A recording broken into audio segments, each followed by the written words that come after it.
Clara Whitmore stood at the altar in a dress she had sewn herself, and the entire town of Red Hollow laughed. Not politely, not quietly. They laughed the way people do when they believe someone has already lost. She heard every word. Poor Nathan. He must be desperate. She'll ruin him within a year. But Clara did not cry. She did not flinch. She lifted her chin, straightened her spine, and walked forward anyway. And that single moment, that one act of quiet, unbreakable dignity, was the beginning of everything. If this story already has you feeling something, hit that subscribe button right now and follow Clara's journey all the way to the end. Drop your city in the comments below. I want to see how far this story travels. The morning Clara Whitmore was told she was going to be married, she was on her knees in the dirt, not praying, not weeping. She was fixing a broken fence post at the edge of her late father's property, the last piece of land that still technically belonged to her family, though not for much longer. Her hands were rough and red from the cold. Her hair had come loose from its pins. There was mud on her cheek, and she hadn't eaten since the previous afternoon. She heard the wagon before she saw it, the sound of hooves on the frozen road, moving too fast for a casual visit. She stood up slowly, pressing her hand against the small of her back. The wagon belonged to Harold Finch, the town lawyer, a round man with a red face who always wore a hat 2 sizes too small for his head and acted like every conversation was a negotiation he was already winning. He pulled the horse to a stop and leaned out over the side with an expression Clara had learned to recognize. It was the look people gave her when they were about to deliver news they secretly enjoyed delivering. "Miss Whitmore," he said, without greeting her properly, without even removing his hat. "I have a matter to discuss, of some urgency." Clara set down her tools.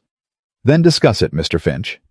He cleared his throat, shuffled some papers, and told her. Her father's debt, a debt she hadn't known the full size of until 3 weeks after his funeral, had come due. The bank was calling it in. The property, the equipment, the livestock that remained, all of it. Gone by the end of the month, unless she could produce a sum that would have been impossible for her to earn in 5 years, let alone 30 days. Clara said nothing for a long moment. The wind moved through the dry grass around her feet. "Is that everything?" she finally asked. Harold Finch blinked. He had expected tears, maybe. Possibly anger. He had not expected that flat, quiet question.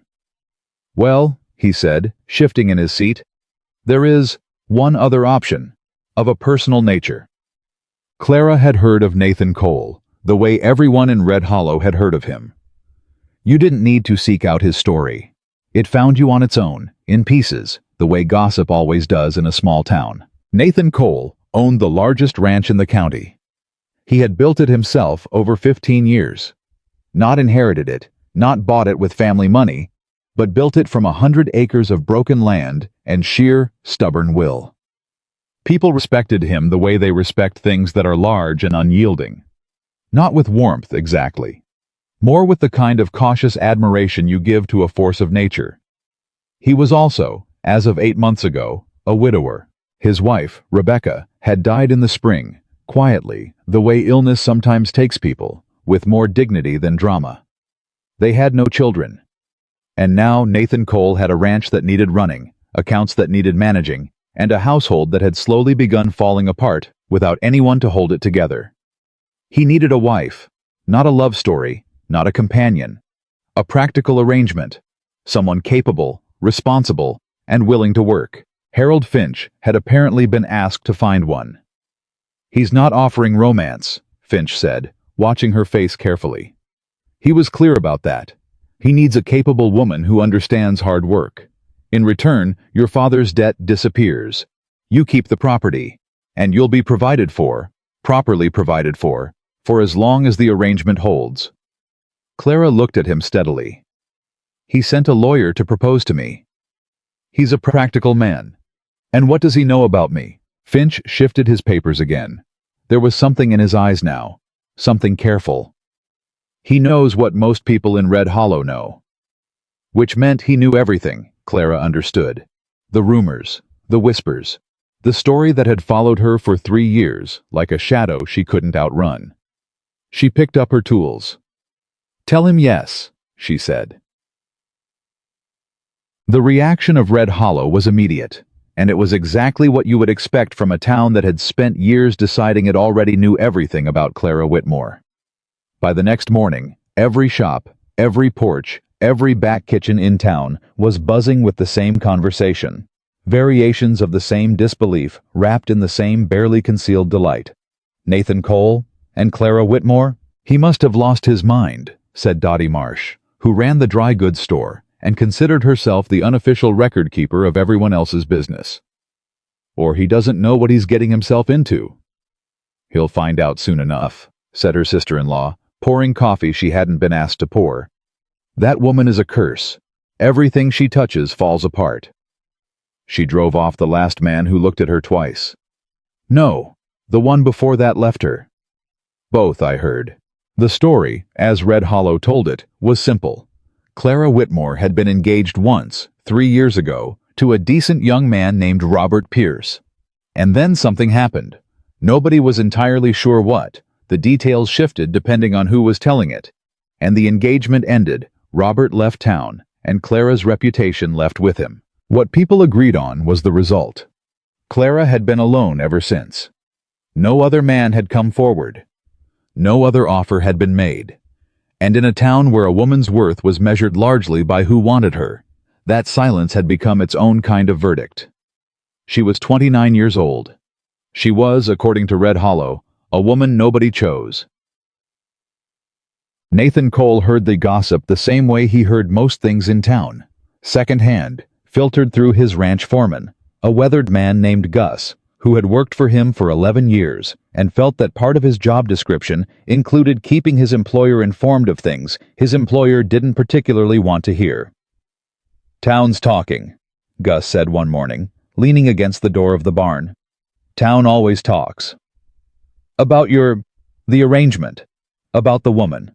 Nathan didn't look up from the harness he was examining. "And?" Gus rubbed the back of his neck. "People think you're making a mistake." "People thought I was making a mistake when I bought the North pasture," Nathan said. "And when I expanded the herd in '89, and when I fired Jim Draper for stealing feed, and half the county told me I was being too hard on him." He set the harness down. "The North pasture is the most productive land I own now." Gus was quiet for a moment. "She's not a pasture, Nathan." "No," Nathan agreed. "She's a grown woman who agreed to a reasonable arrangement, which is more than most people in this town manage." He picked up the harness again. "We're done talking about it." But Gus didn't move right away.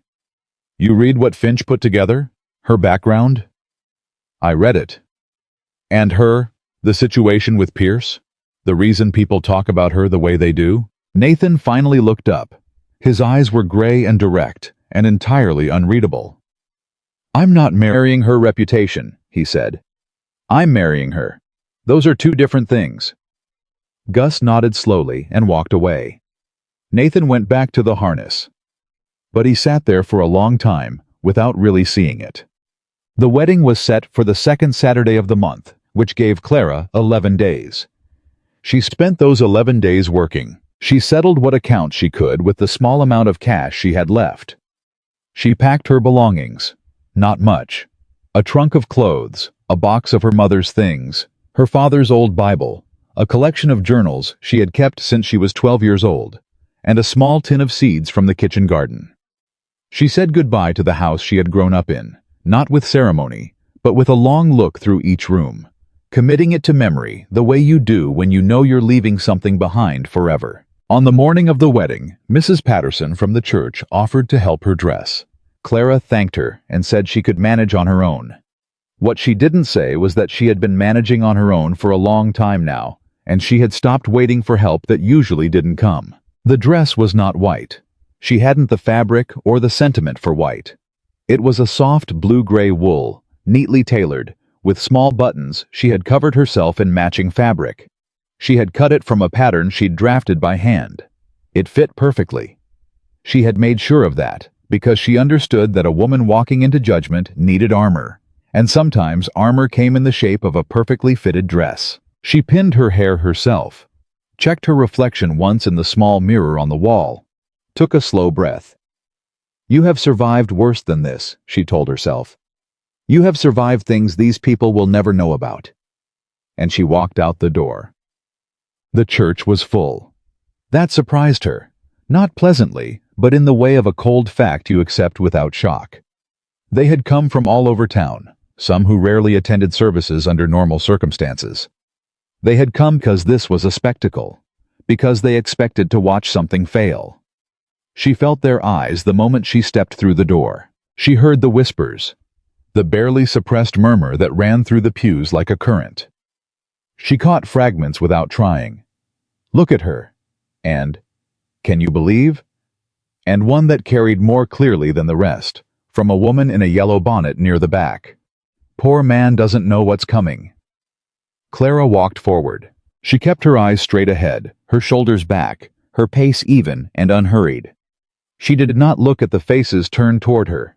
She did not rush. She did not let any of it land. And then she saw Nathan Cole for the first time in person. He was standing at the front of the church with the rigid posture of a man who was used to standing alone and had made his peace with it. He was taller than she'd expected, and leaner, with dark hair beginning to gray at the temples, and a face that was not unkind, but was very, very controlled.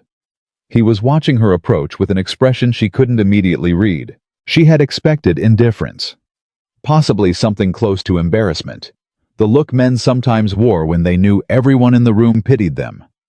It was neither of those things. He was watching her the way you watch something that doesn't fit the story you were told. She reached the front, stood beside him. The preacher began to speak, and under the weight of an entire town's judgment, Nathan Cole leaned the smallest fraction toward her and said, in a voice low enough that only she could hear, "They're waiting for one of us to flinch."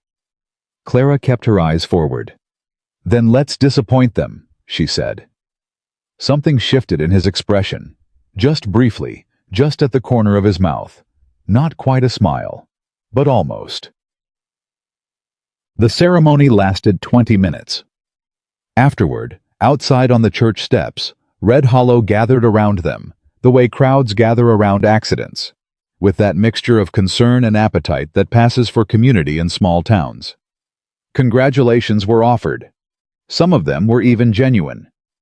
But it was Dottie Marsh who arrived at Clara's elbow before the wagon was brought around, wearing her best dress and her most charitable expression, and absolutely nothing resembling charity in her eyes. "Clara," she said warmly, as if they were old friends, "you must be just overwhelmed. What a day." "It's a perfectly manageable day," Clara said pleasantly. Dottie's smile stretched a little. "Of course. And Nathan, you're very brave, I think, taking on a situation like this, starting over." "I'm not starting over," Nathan said.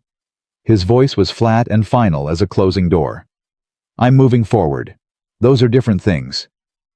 Dottie blinked. She hadn't expected to be answered. She retreated to find more receptive company. Clara watched her go. "She'll talk about this for months," she said quietly. "She'll talk about it either way," Nathan replied. He looked down at her, a brief, appraising look that was not unkind. Might as well give her something worth reporting. It was not exactly warmth, but it was the first thing he'd said to her that felt like an alliance. They rode to the ranch in silence.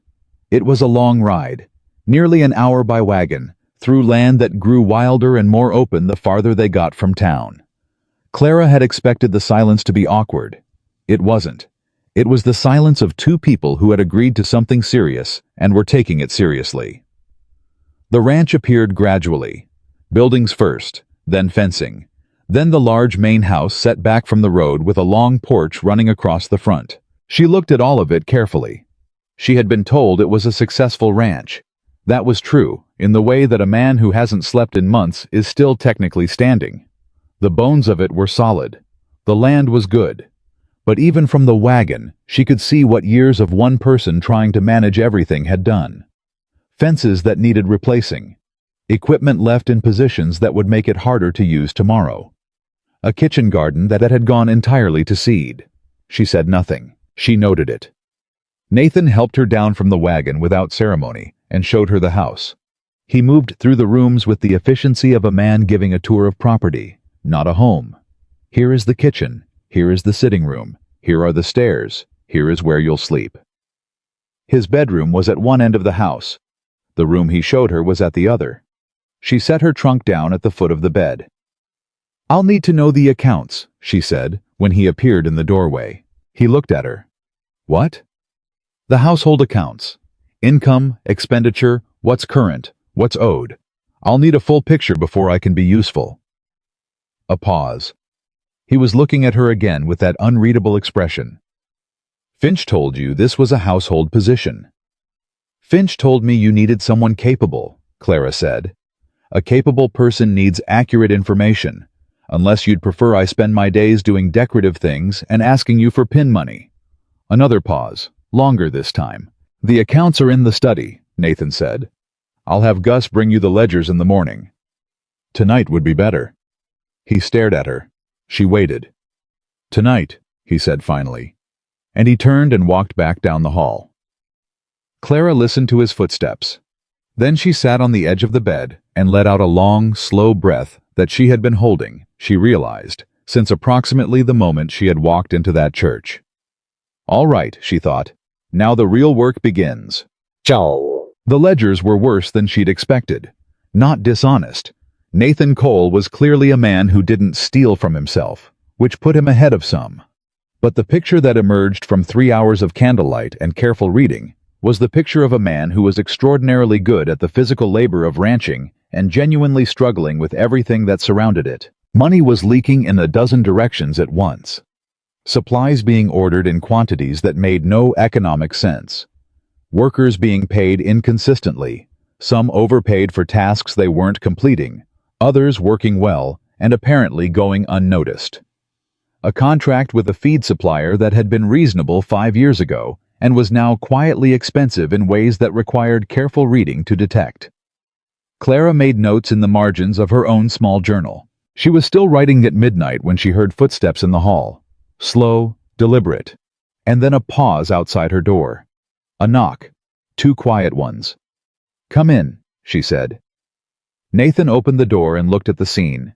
Her at the small desk, surrounded by ledgers, a page of notes filling up beside her, a stub of candle burning down to its last inch. "It's late," he said. "I'm aware." He was quiet for a moment. "Have you found something?" "Several things." She set down her pen. "You're being robbed, but not by anyone dishonest. You're being robbed by inefficiency, by habit, and by a feed contract that hasn't been renegotiated in 4 years. She turned the ledger toward him and pointed to a column of figures. "This alone, if you renegotiate by spring, saves you more than $100 annually." Nathan looked at the figures. Then he looked at her. "You found that in 3 hours, he said. "The numbers are patient," Clara said. "They wait for someone to look at them properly." He was quiet for a long moment. In the candlelight, his face was harder to read than ever. But something in his posture had changed. A very small shift, as if something he had been braced against had moved. "Get some sleep," he said finally. "We'll talk in the morning." He turned to leave. "Mr. Cole." He stopped. "Why me?" she said. "Finch could have found you a dozen capable women. Why did you choose the one everyone in this county warned you against?" He didn't turn around immediately. When he did, his expression was careful, but his voice was direct. "Because the people of Red Hollow have been wrong about most things I've seen them judge," he said. "And because a woman who's been talked about the way you've been talked about and is still standing, that tells me something the gossip doesn't." He walked out. Clara sat for a moment in the quiet. Then she picked up her pen and went back to the ledgers. The next morning, she met the ranch hands. There were 8 of them, a mixed group in age and experience, ranging from a teenager named Billy, who moved like he was trying to take up less space than he actually occupied, to an older man named Pete, who had the permanently skeptical expression of someone who had seen management come and go and was prepared to be unimpressed by the latest development. Gus introduced her with minimal ceremony and even less warmth. "This is Mrs. Cole," he said. "Nathan's wife." Several of them nodded. One or two looked at the ground. Pete looked at her directly, with the assessment of someone deciding whether to bother respecting a thing or not. "Heard about you," he said. "Most people have," Clara agreed pleasantly. "And I've read about all of you in the payroll ledgers, so I suppose we're even." Pete blinked. "The payroll? Your wages are inconsistent," she said, not unkindly. "Some of you are owed back pay that doesn't appear to have been tracked correctly. I'm working on correcting that." The shift in the group was subtle but immediate. Billy's head came up. A man named Hector, who had been pointedly looking elsewhere, turned back toward her. Pete was very quiet for a moment. "That so?" he said finally. "It is," Clara said. "If you'd like to review the calculations when I've finished, you're welcome to." Pete looked at her for a long, assessing moment. Then he gave a short nod. The particular kind of nod that means I will reserve judgment, but I am no longer dismissing you out of hand. It was, Clara knew from experience, the best you could ask for on a first day. Nathan watched the exchange from across the yard. He didn't mean to watch. He had come out to speak to Gus about the fence line on the north pasture, and he had simply not left when Clara began talking to his men. He told himself he was assessing the situation, checking how she handled herself. He watched her speak to each man in turn, not with the nervous brightness of someone trying too hard, and not with the distant politeness of someone who considered herself above them. She spoke to them the way you speak to people you have decided in advance are worth speaking to. She remembered their names from the ledger and used them. She asked Billy whether the boots he was wearing were the right size. He'd apparently been given a pair that didn't fit, which explained the way he walked, and made a note in her small journal. She was there for 20 minutes. By the end of it, Hector had offered to show her where the supplies were kept. Billy was standing straighter. And Pete, who had worked for Nathan for 6 years and maintained a permanent low-grade skepticism about everything Nathan had ever decided. Pete was actually talking to her, properly, with his arms uncrossed. Gus appeared at Nathan's shoulder. "Well," Gus said. "Don't," Nathan said. "I wasn't going to say anything." "You were absolutely going to say something." Gus watched Clara disappear into the supply barn with Hector. "She's going to be trouble," he said. Nathan looked at him. "The good kind," Gus added, without changing his expression. 3 weeks passed. The ranch began to change in ways that were too gradual to point to, but too consistent to ignore. Small things at first. The way supplies were organized. Clara had quietly rearranged the storage system so that nothing was wasted and everything could be found in half the time. The kitchen, which had been running on whatever happened to be available, now operated on a weekly plan that cost less and wasted less and somehow produced better food. The men had started eating better. They had started working with slightly more focus. Billy had new boots that fit. The payroll had been corrected. Nobody had made a speech about it. Clara had simply presented Nathan with a corrected ledger and a revised payment schedule, and Nathan had approved it without ceremony. But the men knew. These things always spread, and knowing that someone had looked at the numbers and decided their work was worth counting accurately, that was the kind of thing that changed how people showed up in the morning. Nathan noticed all of it. He didn't say anything about it, but he noticed. What he also noticed, though he tried harder not to, was Clara herself. The way she moved through the day with a kind of quiet efficiency that he had never seen in a person before. She didn't rush, she didn't flurry, she simply worked, steadily, consistently, without drama or complaint. And things got done. Problems that had been sitting unresolved for months were resolved. Not always spectacularly. Often with nothing more dramatic than a well-timed question or a note in that small journal she always seemed to have in her apron pocket. He was reluctantly beginning to understand the most competent person on his property, including himself. That was not a comfortable realization.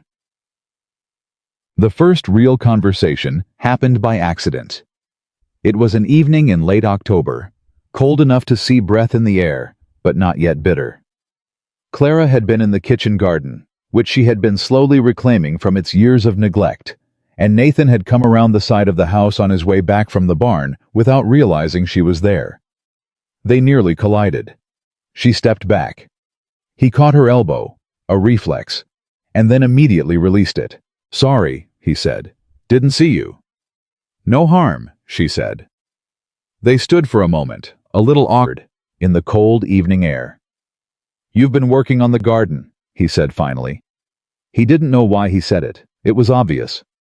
"Your mother planted it," Gus told me, Clara said. "It's good soil. It just needed attention." Something moved across Nathan's face, brief but real. "She did, years ago." A pause. "She'd have liked to see it coming back." Clara looked at him, not with the careful politeness she deployed in most interactions, but with something more direct. "Do you have things of hers? Here in the house?" "Some," he said carefully. "Why?"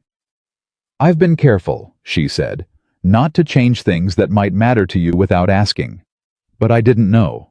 I wasn't sure what you wanted preserved." He looked at her for a moment. Nobody had asked him that.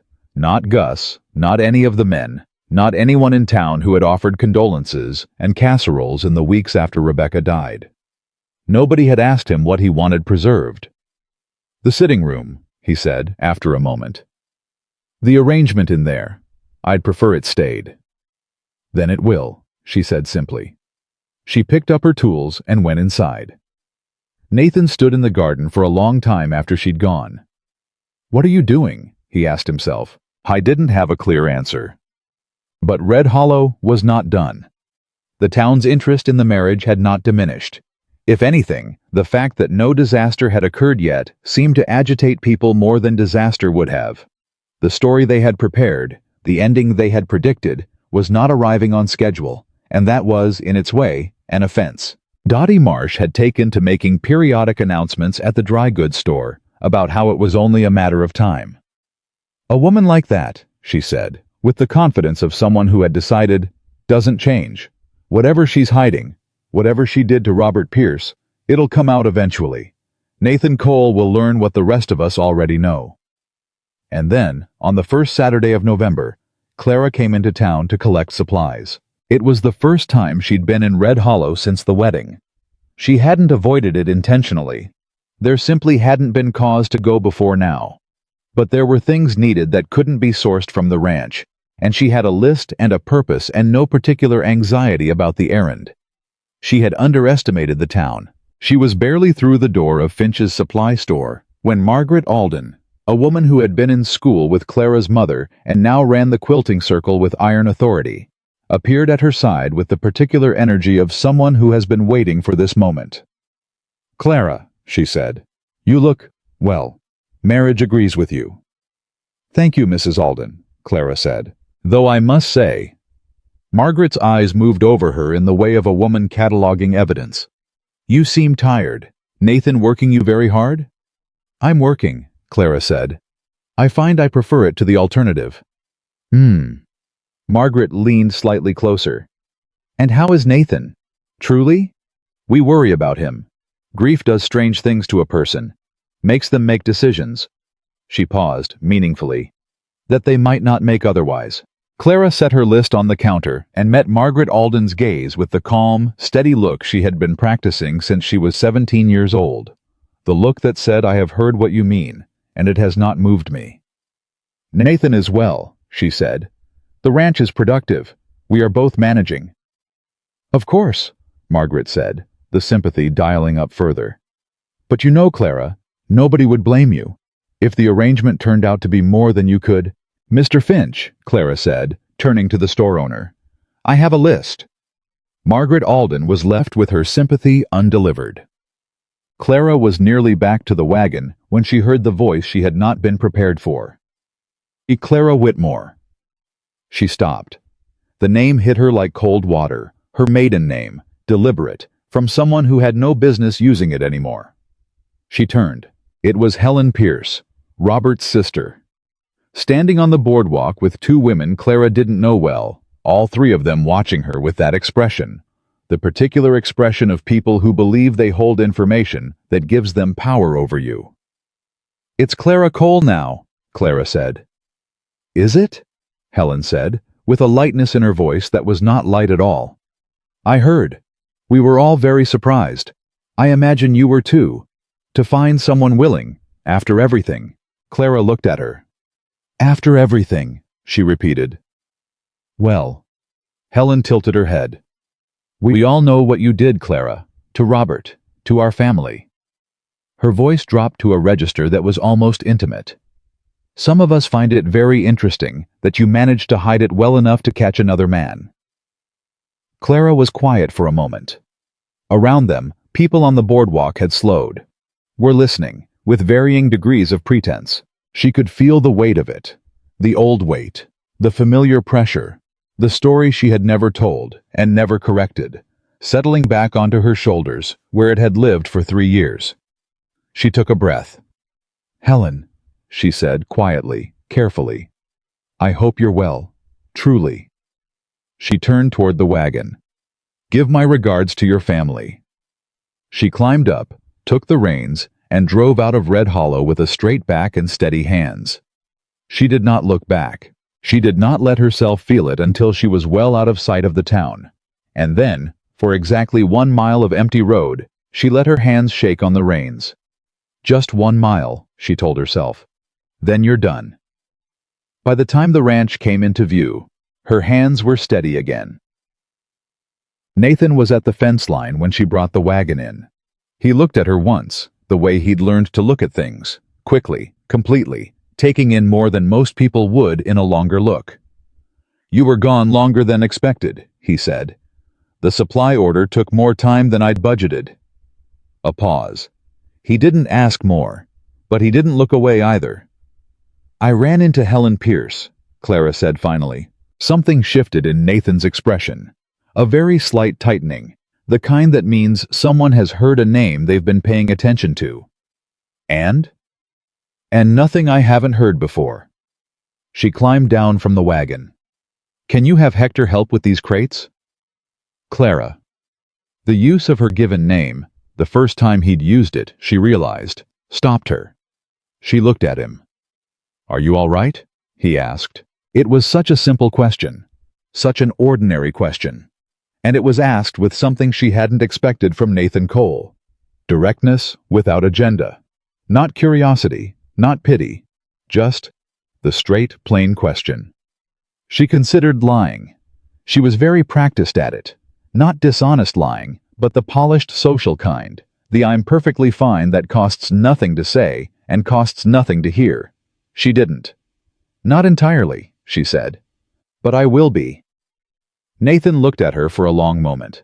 Gus makes terrible coffee, he said, but he makes it strong. Kitchen's warm. Supplies can wait 20 minutes. Clara looked at him, then she nodded. And they walked inside together. Not close, not touching, not with any of the warmth that word implies. But together, side by side, moving toward the same door. It was, Clara thought, the smallest possible beginning. But it was a beginning. The town of Red Hollow believed it knew Clara Whitmore's story. It did not. It knew the surface. The shape of it. The version that had been told and retold until it felt like fact. But the truth, the real truth, was still waiting. Still quiet. Still patient. The way truth always is, before it finally decides it's time to be heard. The coffee was exactly as bad as Nathan had promised. Clara wrapped both hands around the mug anyway and let the warmth seep into her palms while the kitchen settled into a quiet that was almost, not quite, but almost, comfortable. Nathan sat across the table from her, not looking at her directly, in the way of a man who was paying attention but preferred not to be caught doing it. You don't have to tell me, he said, about Pierce, about any of it. I know, Clara said, but the town is going to keep coming at you. And if there's something I need to know to... He stopped, seemed to reassemble what he'd been about to say. If there's something relevant to our situation, I'd rather hear it from you. Clara looked at her coffee. The town's version is that I did something to Robert Pierce that cost him his dignity and drove him away. That I'm the kind of woman who destroys things. She paused. The town's version is wrong, but I have no intention of correcting it right now. Nathan was quiet for a moment. Why not? Because the truth involves other people, she said. People who have families, children. She set the mug down. The truth would hurt people who don't deserve to be hurt, to fix a reputation that... She stopped, looked up at him directly. I've survived this long without the town's approval, Mr. Cole. I don't need it to do my job here. Nathan looked at her for a long moment. Something moved behind his eyes. Something she couldn't read yet, though she was beginning to learn the vocabulary of his expressions. All right, he said finally. All right, she repeated. All right, he said again, as if the conversation were settled. Drink your coffee, then I want to show you something in the north barn. Clara blinked. She had been braced for more questions, for pressure or doubt, or the particular look men sometimes gave her when they were deciding whether they believed her. She had not been braced for all right. She drank her coffee. They went to the north barn.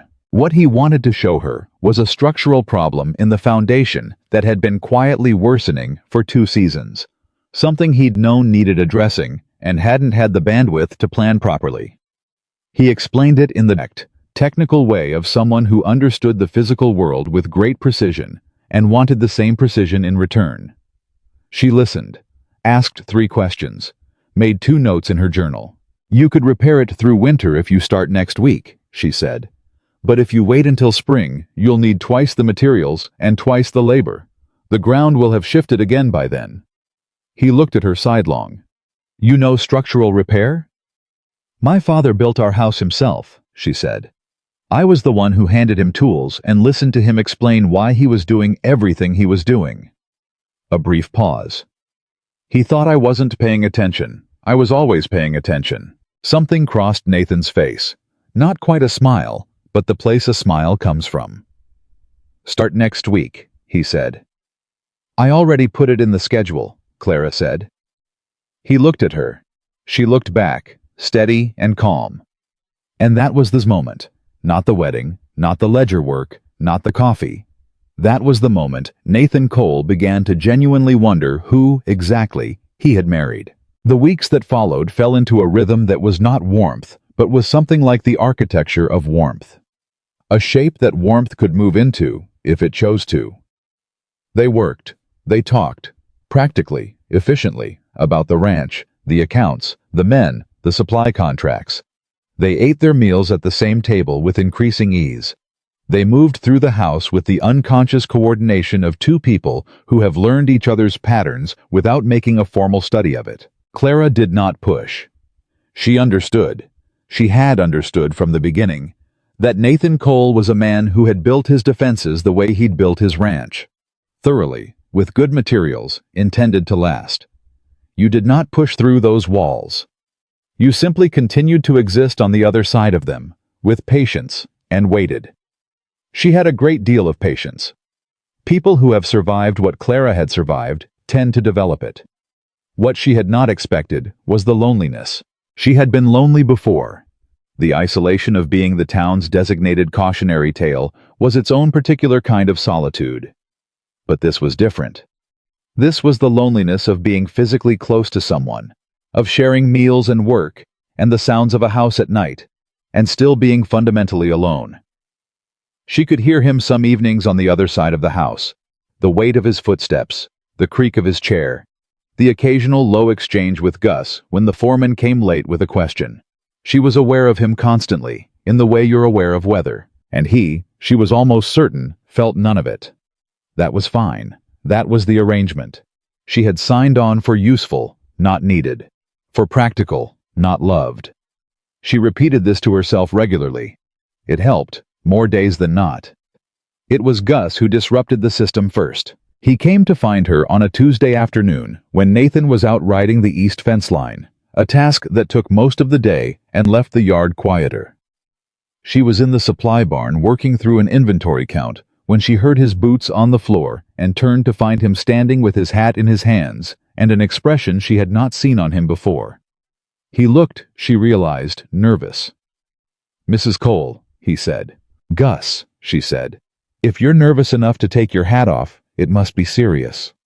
He almost smiled. Almost. I want to tell you something. And I want you to know I'm not telling you to cause trouble. All right. There's a man, he said. Name of Harlan Driscoll. He owns the adjoining property to the southeast, the Broken K. You may have seen his name in the land records. Clara had. She'd noted it without particular attention. A neighboring landowner, no active contracts with the Cole Ranch, no obvious business relationship. What about him? She said. Gus turned his hat slowly in his hands. He's been making offers on this land for 3 years. Started when Nathan's wife, when Rebecca, got sick. Nathan turned him down every time. But last spring, after Rebecca died and Nathan was... He paused. Nathan wasn't himself for a while, and Driscoll came around more, talking, being helpful. He said the word helpful the way you'd say infected. He introduced Nathan to a feed supplier, said he knew the man, vouched for him. Clara felt something go very still inside her. What feed supplier? Caldwell Brothers, over in Junction. She had already looked at the Caldwell Brothers contract. She had already flagged it as unusually expensive.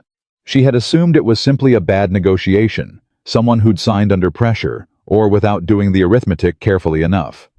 Now she looked at it differently. Gus, she said carefully, do you have reason to believe the contract was designed to be bad? Gus looked at her steadily. I have reason to believe Harlan Driscoll doesn't do favors without getting something back. And I have reason to believe that if Nathan's finances got bad enough that he couldn't hold the land, Driscoll would be the first man through the door with a low offer and a sympathetic face. The silence in the barn was very sharp.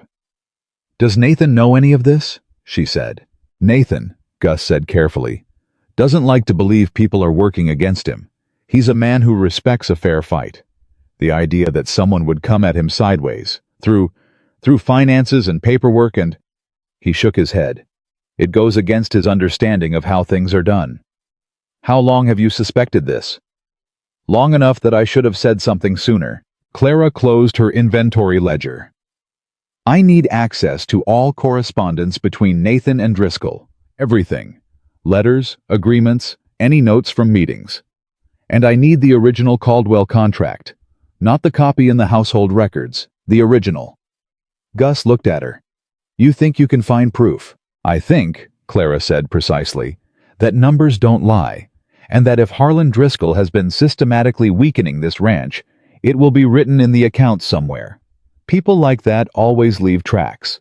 They just count on nobody reading carefully enough to find them. Gus was quiet for a moment. Then, Nathan won't like it. You going through things without telling him. Then I'll tell him, Clara said, when I have something worth telling, and if he gets angry with you for it. She picked up her journal and her pen. Then he gets angry. I've survived worse, Gus. He held her gaze for a moment.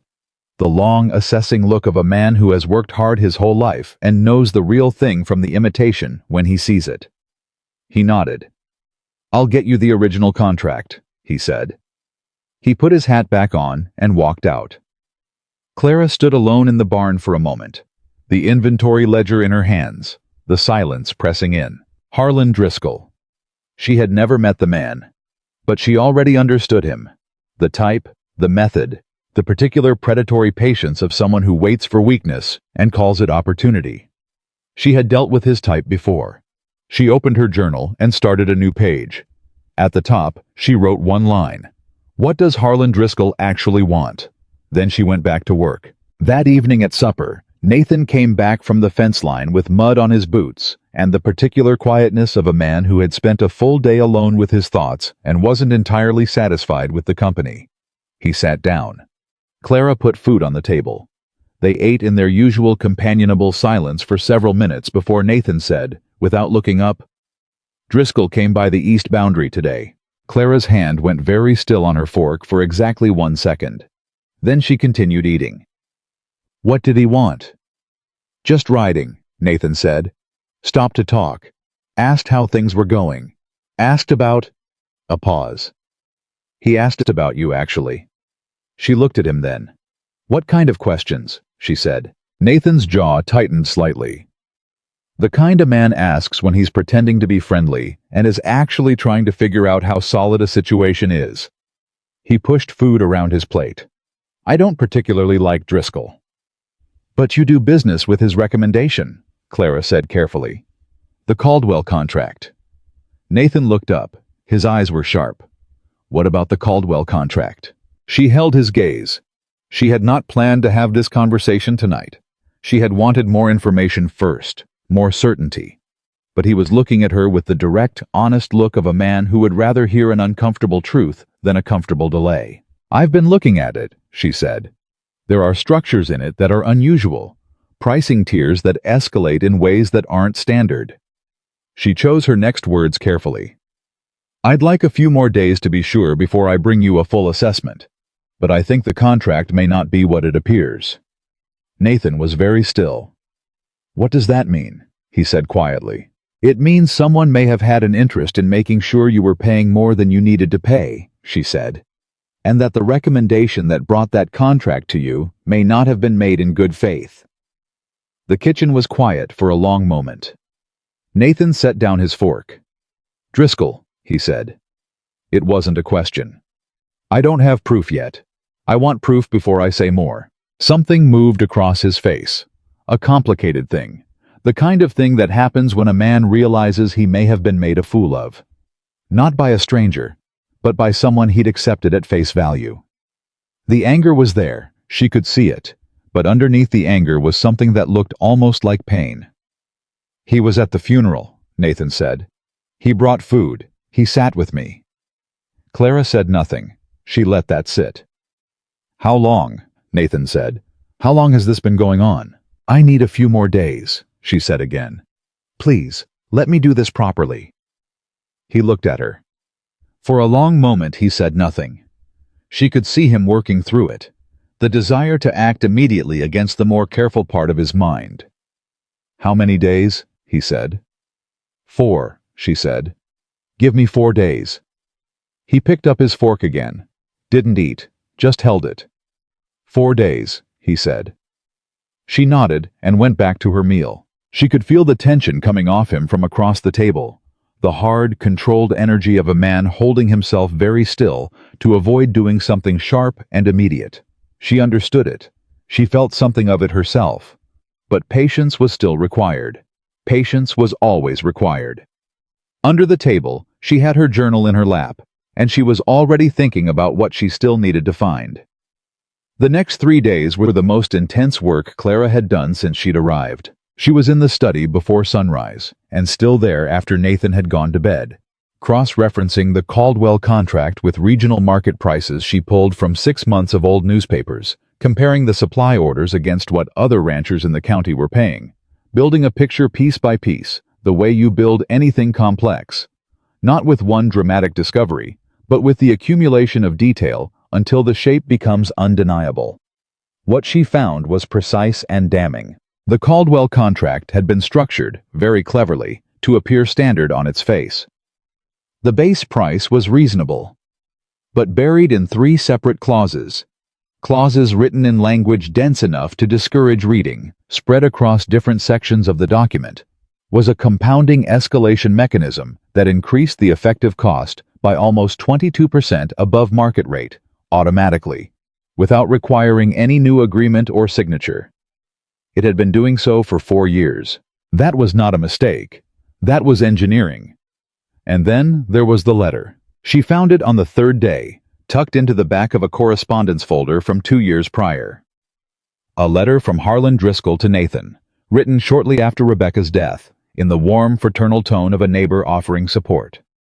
In the middle of the letter, sandwiched between condolences and a reference to good weather, was a single paragraph in which Driscoll mentioned, casually, that he'd been in contact with a man who had land adjacent to Nathan's north pasture, and that if Nathan ever found himself in a position where holding all the acreage was more than he could manage, Driscoll would be happy to help facilitate a sale. Good neighbor. Good price. No pressure. It was written 2 weeks after Rebecca died. 2 weeks. Clara sat with that letter for a long time. Then she went to find Nathan. She found him in the barn, as she usually found him when something was weighing on him. Physical work, physical proximity to the horses, the particular piece of spaces that required nothing from you emotionally. He was working on a saddle. He looked up when she came in, and something in her face made him set the work down. "You found it," he said. "I found it," she said. She spread the ledger pages and the letter out on the workbench between them and walked him through it. Methodically. Numbers first. The contract structure, the escalation clauses, the total amount he had overpaid in the past 4 years. Then the letter. Nathan listened without interrupting. He stood very still with his hands flat on the workbench, looking at each document as she presented it. When she finished, the barn was silent. Then he picked up the letter. He read it again. Once. Twice.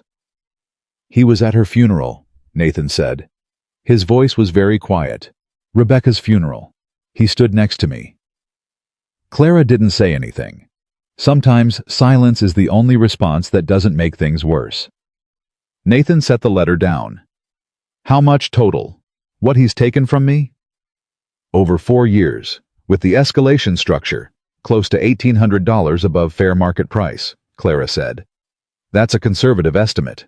The number landed like something physical. She watched it hit him. "And the North pasture land," she continued. "The parcel he mentioned in the letter.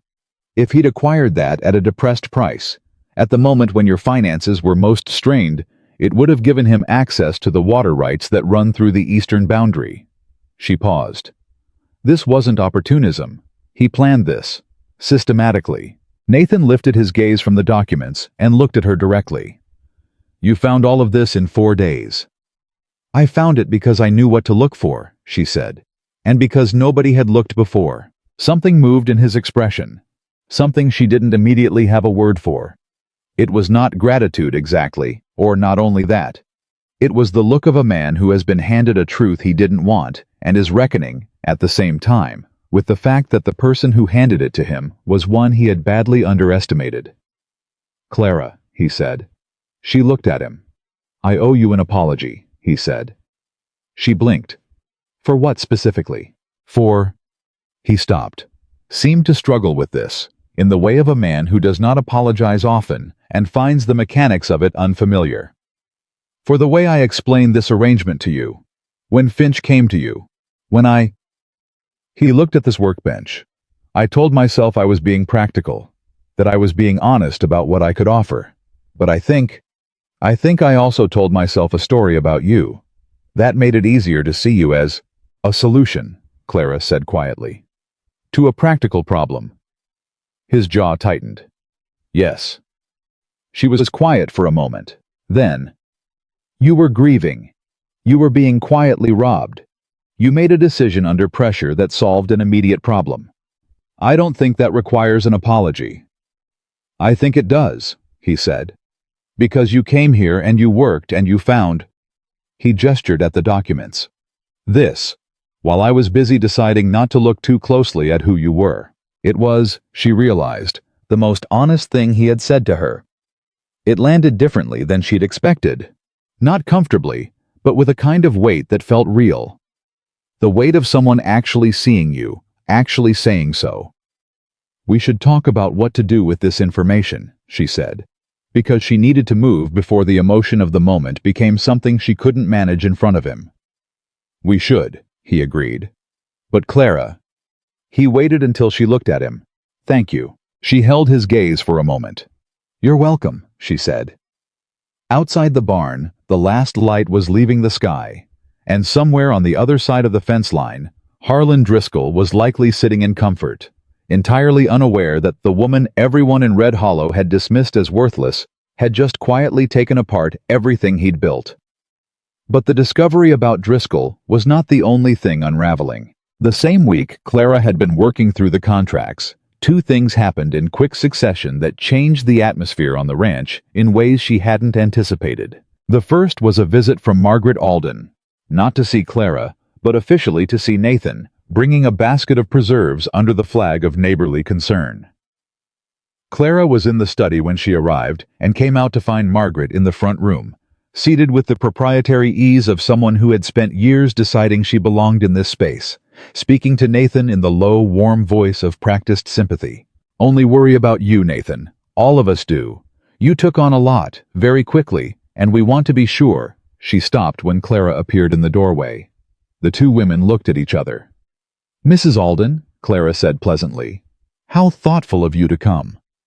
Margaret recovered quickly. She was good at recovering quickly. "Clara, I was just telling Nathan how much the town has been thinking of him." "The town has been very attentive," Clara agreed. "Can I get you anything? I made coffee this morning." "I can't stay," Margaret said, rising. She looked at Nathan with an expression of concentrated sincerity. "You know where to come if you need anything, Nathan. Any of us, day or night." The implication being, before you come to her. After she was gone, Nathan stood in the sitting room with the basket of preserves in his hands, and an expression Clara recognized. The particular expression of a man noticing something he should have noticed sooner. "She comes every few weeks," he said. "Has since Rebecca died." "She wants to be useful," Clara said carefully. "She wants to be involved," Nathan said. He set the preserves down. "There's a difference." "Yes," Clara agreed. He looked at her. "Does it bother you?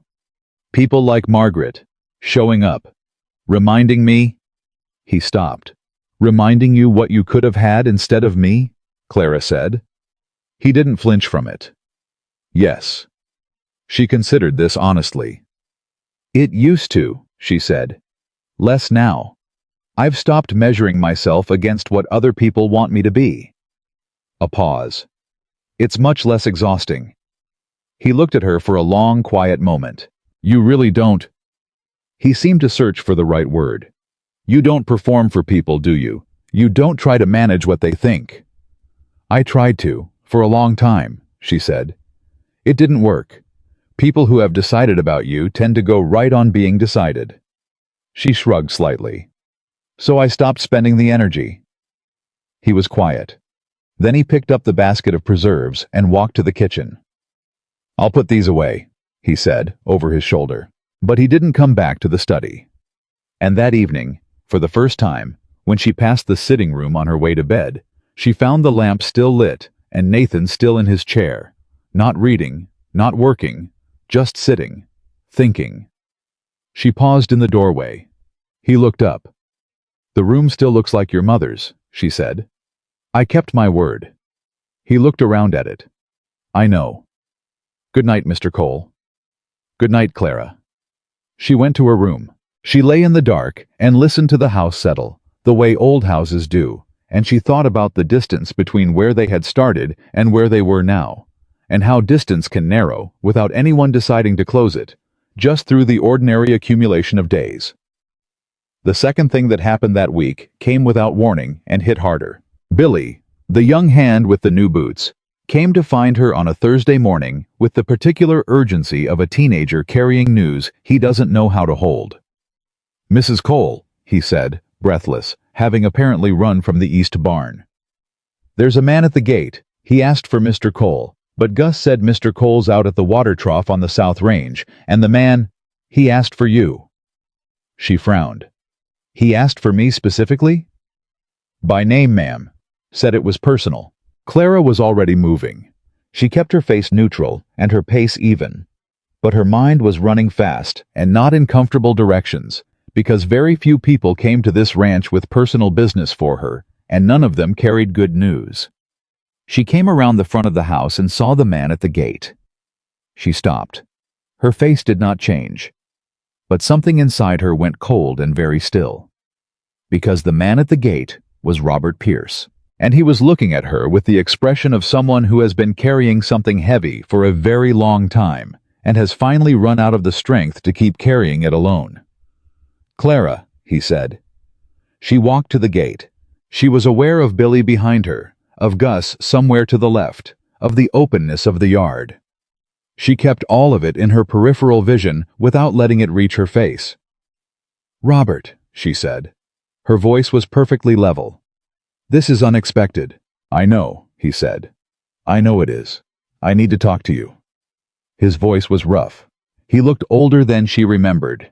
Not in years, but in the way men age who have been living with something they shouldn't have. Please, I need to. There are things I should have said.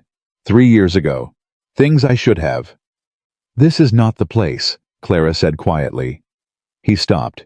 She looked at him steadily. Come inside, have coffee, and then you will tell me calmly what you've come to say. Robert Pierce looked at the woman he had once been engaged to. The woman the town called unlucky, strange, impossible to love. And for the first time in 3 years, he seemed to be seeing her clearly. He nodded. She opened the gate. And somewhere across the South Range, Nathan Cole's horse had turned back toward the house without its rider quite knowing why. The truth that Clara Whitmore had protected for 3 years was finally coming home. Robert Pierce sat at Clara's kitchen table, like a man waiting for a sentence to be handed down. He had aged. Not in the way time ages people gradually. In the way guilt does it, all at once, in the eyes and the set of the mouth, and the way a man holds his shoulders when he can no longer pretend the weight isn't there. He was 32 now. He looked older. Clara set coffee in front of him and sat across the table with her own cup and said nothing. She had learned, over years of managing difficult situations alone, that silence was often the most efficient tool available. It cost nothing. It gave away nothing. And it almost always made the other person fill it faster than they intended. Robert filled it within 40 seconds. I shouldn't have let it go this long, he said. I know that. I've known it for a long time. He wrapped his hands around the mug without drinking from it. When I left Red Hollow, I told myself it was better, cleaner, that stirring it all back up would only make things worse for everyone. For everyone, Clara said. Or for you, he flinched. The precision of it caught him off guard. Both, he said, with the particular honesty of a man who has run out of the energy for self-protection. Mostly me. I'm not going to pretend otherwise. All right, Clara said. Then say what you came to say. He looked at her directly for the first time since he'd sat down. My father, he said. What happened? It was my father's doing, not mine, but I knew, and I didn't stop it. And then when it fell apart, I let you take the weight of it because... He stopped. His jaw worked.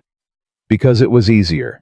Because my father was sick and my mother was terrified, and if the truth had come out, it would have destroyed what little they had left. The kitchen was very quiet. Clara sat with this for a moment. Not because she didn't know what he meant. She had always known exactly what he meant. She had known it for 3 years, every day, every time someone in Red Hollow looked at her with that careful mixture of pity and disdain. She had known it and said nothing and paid for it in ways that were too numerous and too personal to list. But hearing it spoken out loud, by the person who owed her the speaking of it, that was different than knowing it alone. Your father borrowed money, she said, from Nathan Cole's account. Robert went very still. How do you know that? Because I've been reading the ledgers, Clara said. Because the money didn't disappear on its own, Robert. It went somewhere, and when I traced it, it went to a note held by a man named Patterson, who was your father's business partner in 1891. She set her cup down. I didn't know it was connected to you when I found it. I thought it was simply another piece of the financial damage being done to this ranch.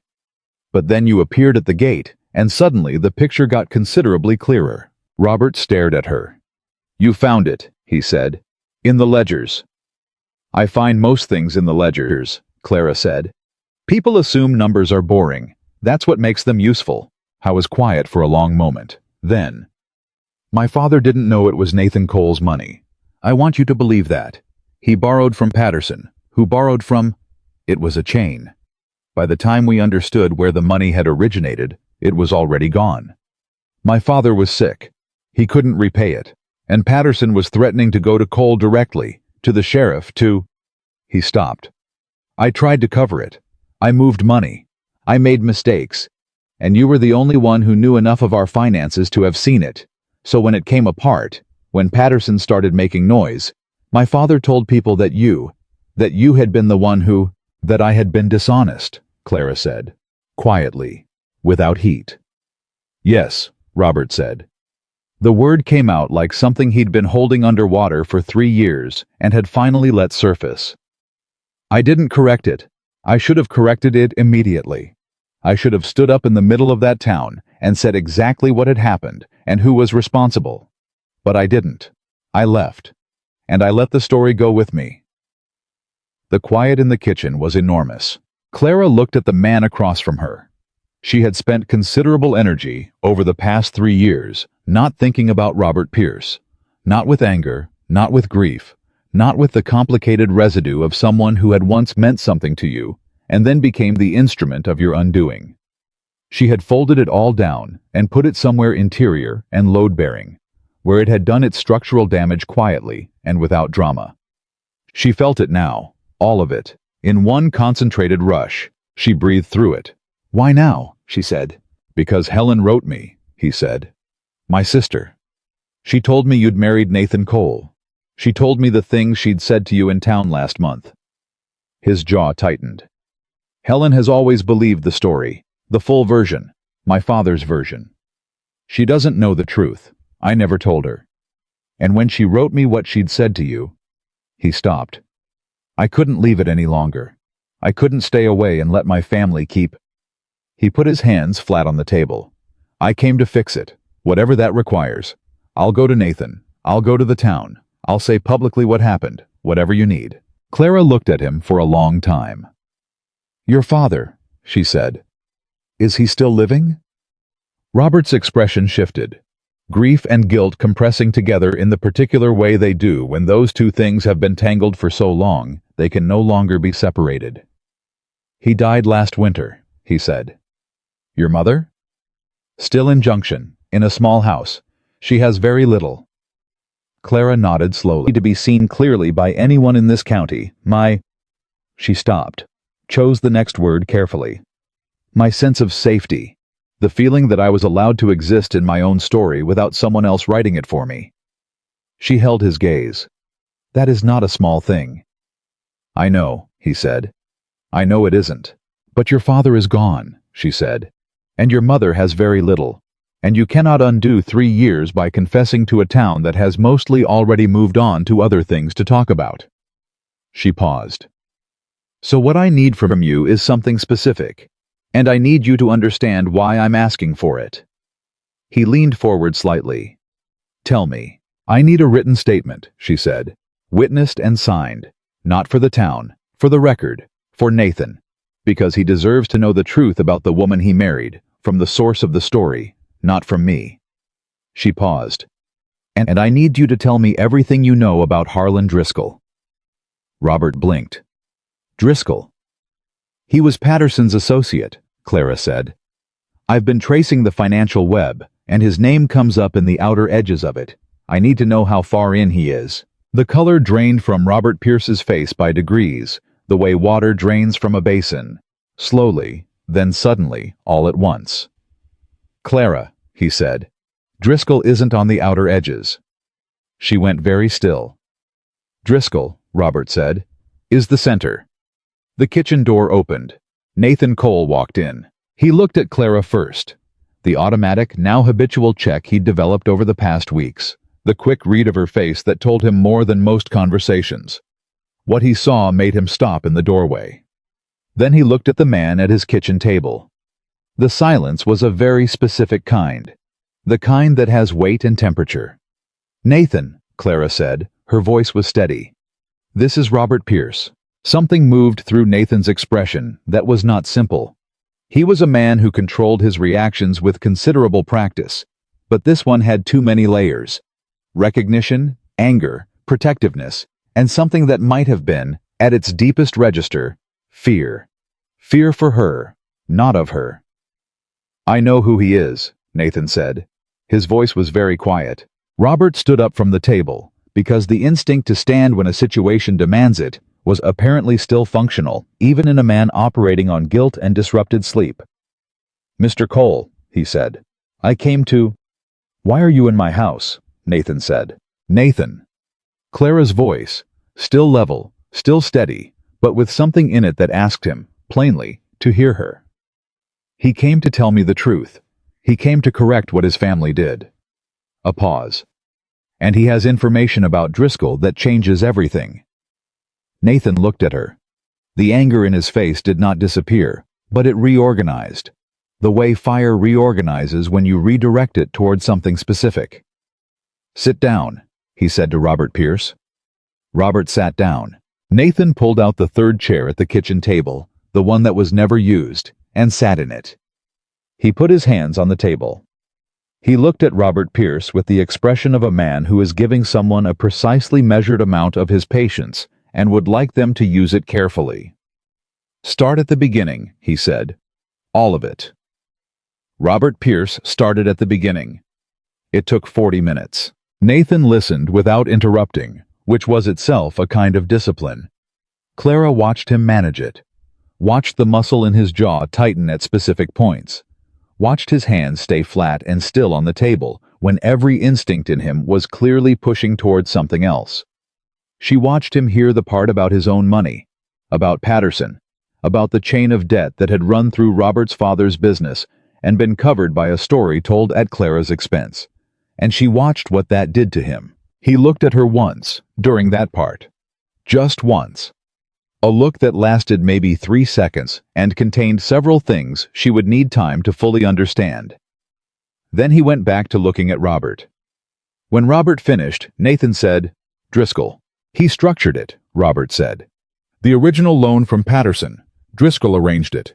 He was the one who identified your ranch as a target. He knew your wife was ill. He knew the finances would be strained.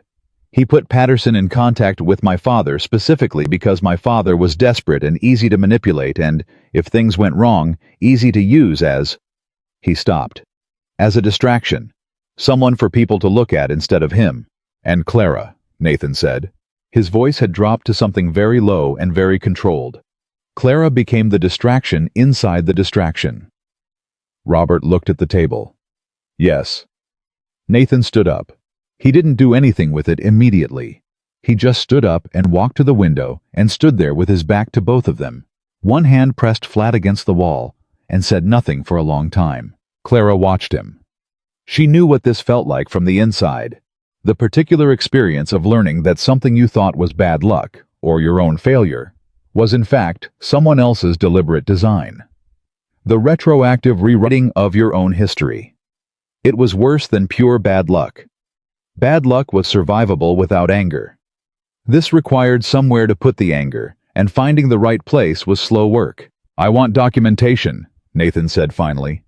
He turned around. His face was controlled now. The control was back, but it was a different kind than before. Before, his control had been the control of a man managing his own grief and distance. This was the control of a man who had a specific direction he intended to move in. "Robert, everything you know, names, dates, amounts, who knew what and when. I want it written down, and I want it witnessed." "That's what Clara asked for," Robert said. Nathan looked at her. Something brief and complicated crossed his face. "Of course it is," he said. "I'll need a few days," Robert said, "to write it properly. There's a great deal." "You'll stay in town," Nathan said. It was not a question. "At the hotel. I'll have Gus verify you're there." He paused. "And Robert?" He waited until the other man looked at him directly. "What was done to Clara, the story that was told, I want that addressed publicly, in writing, distributed in this town, not as a favor to me, as a debt to her." Robert looked at Clara. Clara was looking at Nathan. She had not expected that. She had not asked for that. She had specifically, intentionally, not asked for that. Because public correction came with public attention, and public attention had never been kind to her, and she had learned to protect herself by wanting less of it rather than more. But Nathan Cole had just demanded it on her behalf, without asking her permission, with the flat certainty of a man who has decided this is not negotiable. She should have been annoyed. She was not entirely annoyed. "I'll write it," Robert said quietly. "Everything, whatever you need." He left 20 minutes later. They watched him go from the porch, not side by side, but close enough that Clara was aware of Nathan's presence next to her in a way that had a different quality than before. When Robert's figure disappeared down the road, Nathan said, "You knew." "I knew my version of it," she said. "I knew what I had and hadn't done. I didn't know all the pieces that connected it to your ranch until today." "How long," he said, Have you been protecting a family that threw you to the wolves? She was quiet for a moment. Robert's mother is not responsible for what his father did, or what Robert did. She's an old woman with very little. A pause. I decided, a long time ago, that ruining her to restore my reputation was not a trade I was willing to make. Nathan turned to look at her, fully, the way he looked at things when he had decided to see them properly. "Why didn't you tell me any of this?" he said. When you arrived here, when I asked." "Because I didn't know you," she said simply. "And because the truth involves trusting someone with something fragile. I don't do that quickly." He held her gaze. "Do you trust me now?" The question landed quietly and stayed. Clara looked at him, at the man who had listened to 40 minutes of the worst of what had been done to her, without once suggesting she had brought it on herself, who had demanded public correction on her behalf without being asked, who had looked at her, during the telling, with something in his eyes that was not pity, and was not calculation, and was not the careful management of an investment. "Yes," she said. "I think I do." Something shifted in him when she said it. Visibly, undeniably shifted. He looked away first. "Good," he said. "Because what comes next is going to be complicated, and I need to know we're doing it together." "What comes next?" she said. "Driscoll," he said. The word was simple and final. "We're going to finish this." She nodded. "Then we need to talk about what else I found, in the ledgers, last night." He looked at her sharply. "What else?" "Come inside," she said. "This part requires the full picture." They went inside. What Clara had found the previous night, the piece she hadn't yet told him, the piece she had been holding because she needed to be sure before she said it, was this. The Caldwell feed contract was not the only instrument. There was a second arrangement, buried even deeper, in the form of a land survey dispute that had been quietly filed 3 years ago with the county recorder's office. A challenge to the boundary line between the coal ranch and the Broken K, Driscoll's property, that if upheld would transfer 17 acres of the coal ranch's most productive grazing land. The challenge had been filed under a shell name. It had been sitting in the county records, uncontested, because Nathan had never known it existed. It was due to be ruled on in 6 weeks. Nathan stared at the document she placed in front of him. Then he looked up at her. 6 weeks, he said. 6 weeks, she confirmed. "If I hadn't known, you would have lost the land by default," Clara said, "without ever being notified directly.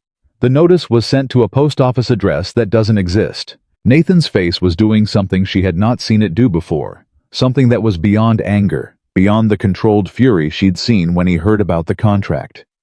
This was the look of a man who has understood, fully and finally, the scope of what has been done to him. Not a moment of bad luck. Not one bad contract. A years-long, systematic dismantling. Planned. Patient.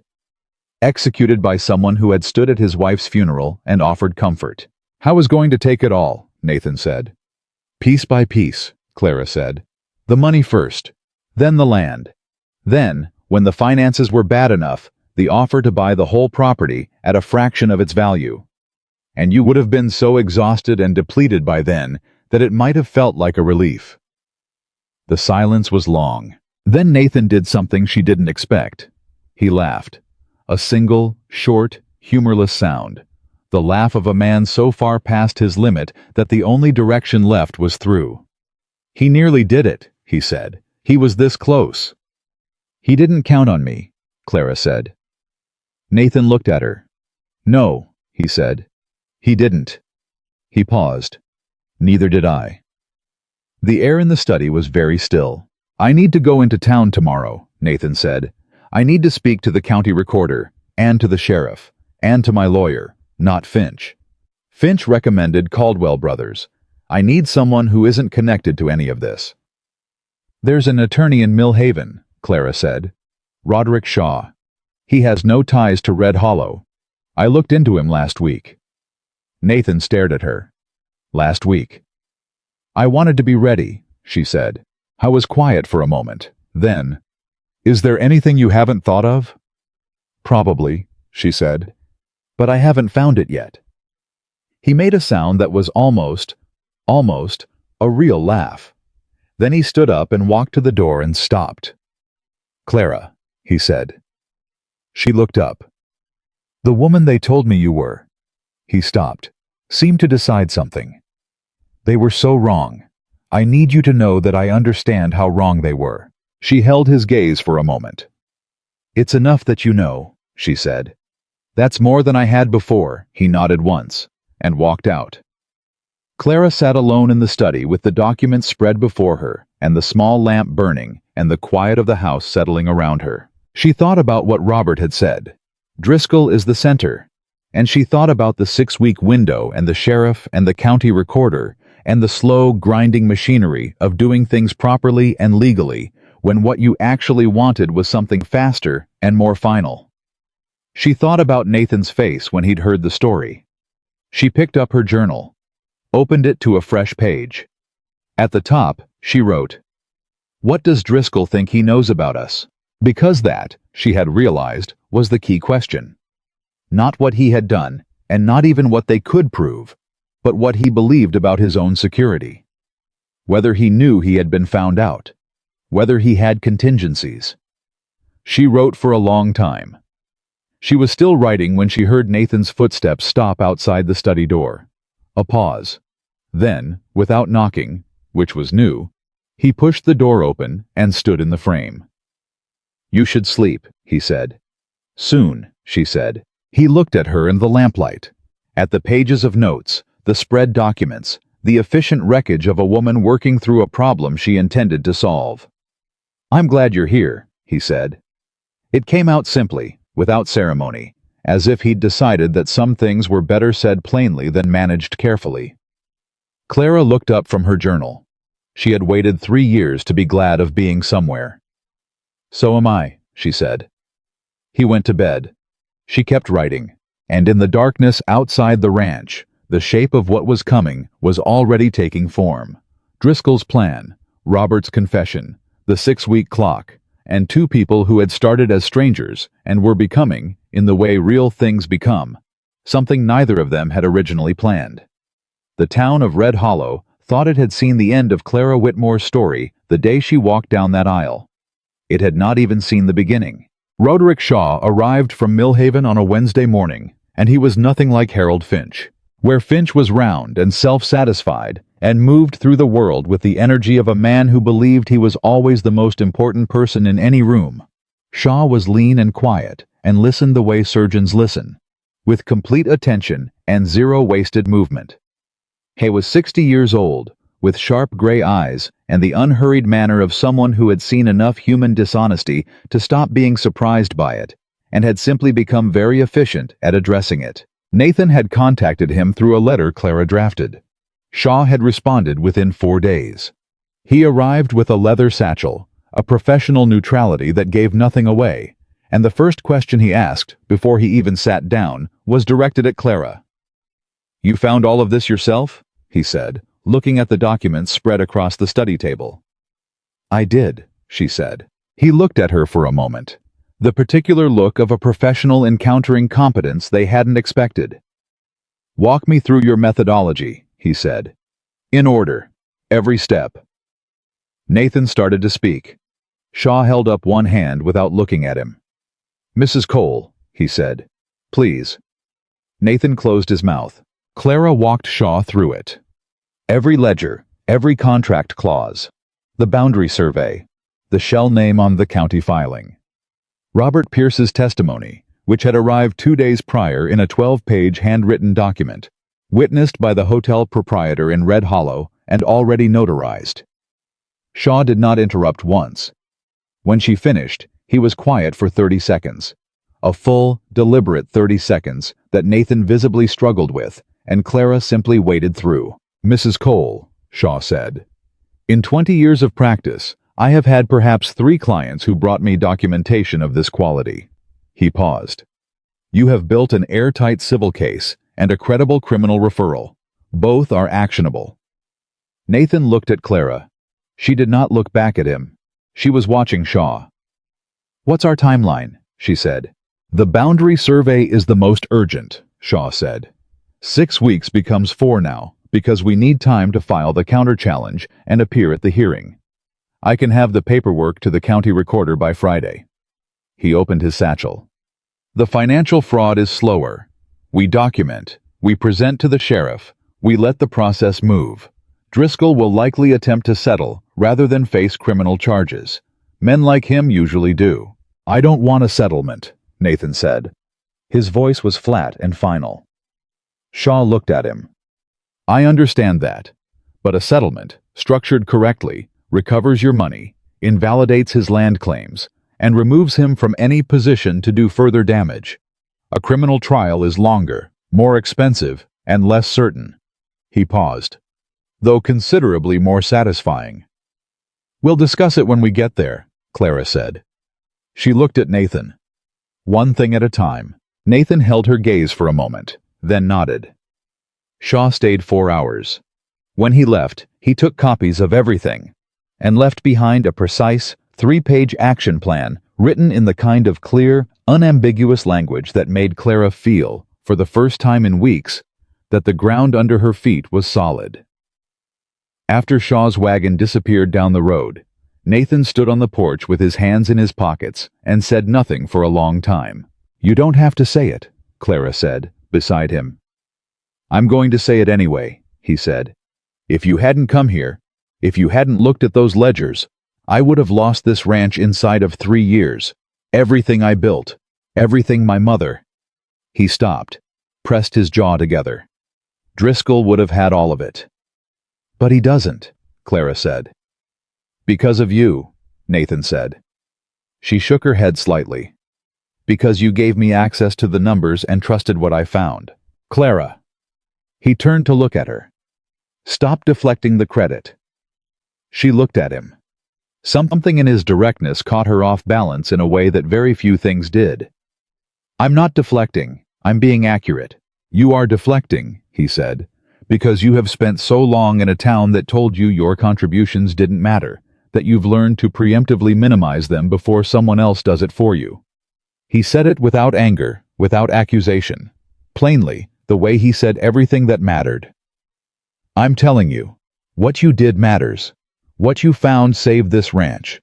I need you to let that be true. Clara was quiet. The wind moved. All right, she said finally. All right, he said. They stood together on the porch until the cold drove them inside.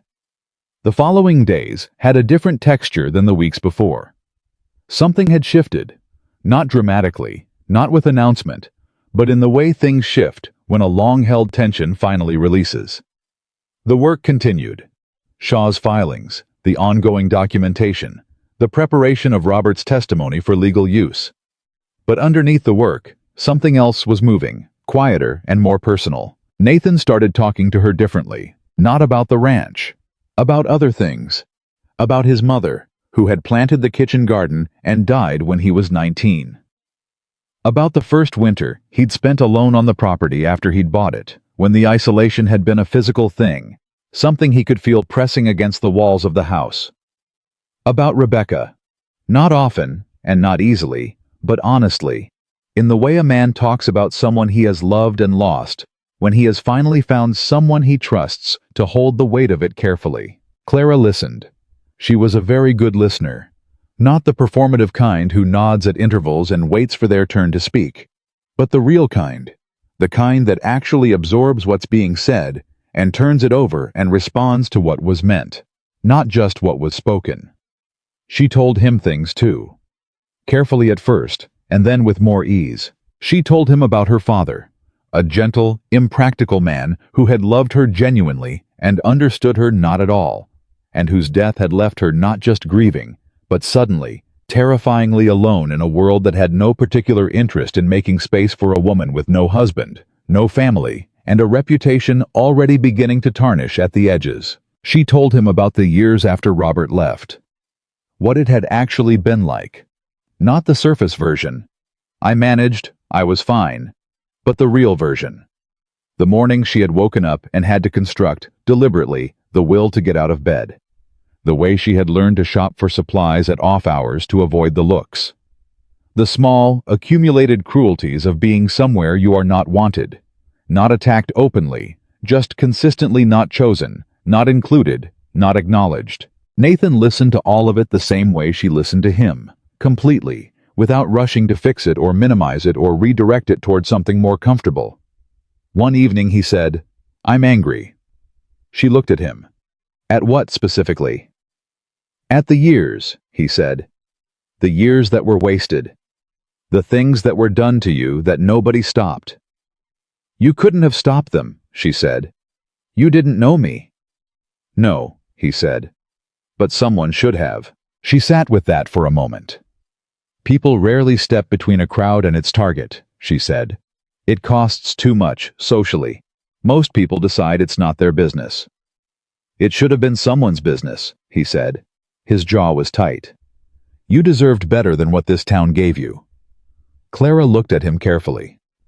"Nathan," she said, "why does this make you this angry?" He looked back at her. The question sat between them for a moment. Not uncomfortable, but significant. The kind of question that has a real answer underneath whatever the first answer would be. "Because you're—" He stopped, started again. "Because I know you now, and knowing you makes what was done to you feel personal." He paused. "It feels personal because it is personal." The quiet in the room was a different kind of quiet than it had been even a week before. Clara said, very carefully. "How personal?" He looked at her with the direct, unmanaged look of a man who has run out of the inclination to be evasive about something that matters. "Personal enough," he said, "that I need you to know. The arrangement, the way we began. I don't—" He stopped, seemed to find solid ground. "I don't think of it as an arrangement anymore. I haven't for a while. And I should have said so before now, but I am—" A dry, self-aware pause. "I am not naturally fluent in saying the things I should say." Clara felt something move in her chest. Slow, careful. The way something moves when it has been still for a very long time and is not entirely sure the movement is safe. "You could practice," she said. Something shifted in his face. "Clara." "Nathan." "I married you because of circumstances," he said. "I stay because I choose to. Those are two different things, and I want you to know the difference." She looked at him for a long moment. 3 years of being unwanted. 3 years of learning to take up less space, need less, expect less.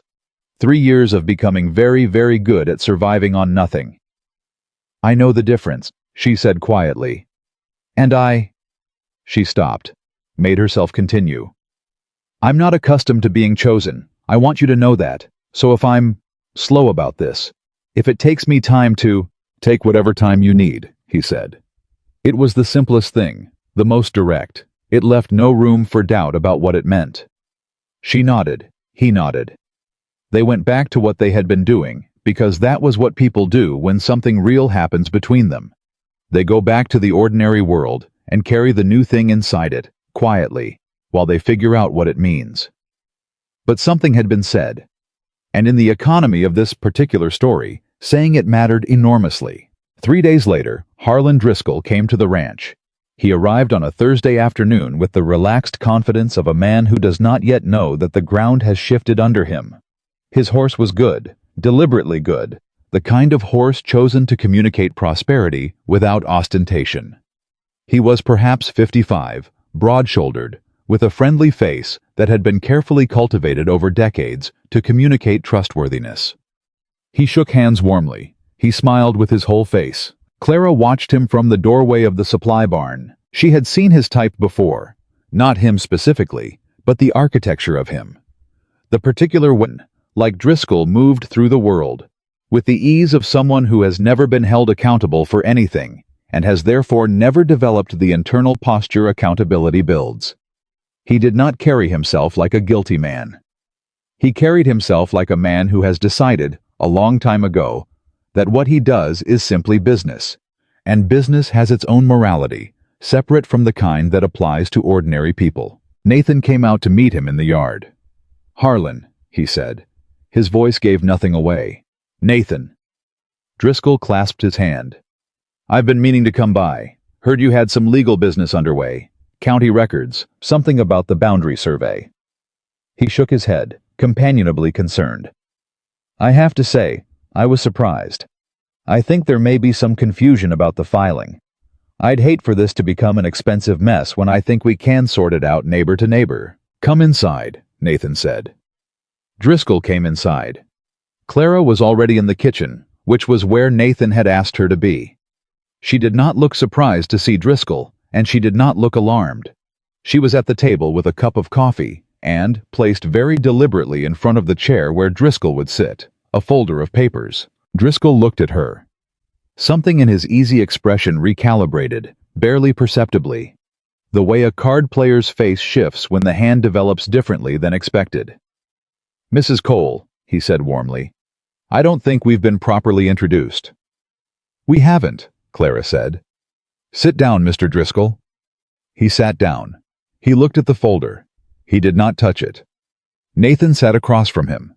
The kitchen was very quiet. You were saying, Nathan said, that you think there's some confusion about the boundary survey. I think the filing may have been made in error, Driscoll said. He kept his tone collaborative, reasonable, the tone of a man helpfully clearing up a misunderstanding. My land manager at the time, I have to be honest with you, Nathan, I've since discovered he wasn't always as careful as I'd have liked. If something was filed incorrectly, I want to correct it. Under a shell name, Clara said. Driscoll looked at her. The filing, she said. It was made under a shell name, a business entity that doesn't appear to have any other recorded activity in the county. She opened the folder. I found it interesting that your land manager would know to use a shell entity. That's a fairly sophisticated error to make accidentally. The temperature in the room dropped by several degrees. Driscoll looked at the papers she placed on the table. His expression did not change dramatically. He was very good at this, she could see. This was a man who had maintained his composure through a great many things. I'm not sure what you think you're implying, he said. I'm not implying anything, Clara said. I'm telling you what I found. The shell entity, the filing date, which was 3 weeks after your last visit to this ranch, as recorded in Nathan's correspondence log, and the routing of the boundary challenge, which, if upheld, would have transferred water rights from the Cole Ranch to the Broken K. She turned a page. Along with documentation of the Caldwell Brothers contract, which was structured to escalate costs by 22% above market rate, compounded annually, and which was introduced to Nathan through your specific recommendation in the spring of last year. Driscoll looked at Nathan. Nathan looked back at him with the expression of a man who has nothing more to pretend. That's a serious allegation, Driscoll said. His voice was still controlled, but something underneath it had gone careful in a way it hadn't been when he walked in. It's a documented finding, Clara said. There's a distinction. She closed the folder. Mr. Shaw, our attorney, out of Millhaven, has already filed the counter-challenge to the boundary survey. He has also forwarded a preliminary brief to the county sheriff's office regarding the contract fraud. We expect that process to move fairly quickly. Driscoll was quiet for a moment, that stretched out in a way that told Clara everything she needed to know about the state of his confidence. What do you want? He said finally. The warmth was gone. The neighborly ease was gone. What was left was the actual man underneath. And the actual man was calculating, and cornered, and angry in the way people are angry when they have been outmaneuvered by someone they had not taken seriously. We want restitution, Clara said. Full repayment of the overage on the Caldwell contract. 4 years, compounded. Formal withdrawal of the boundary challenge, with a signed statement of its illegitimacy.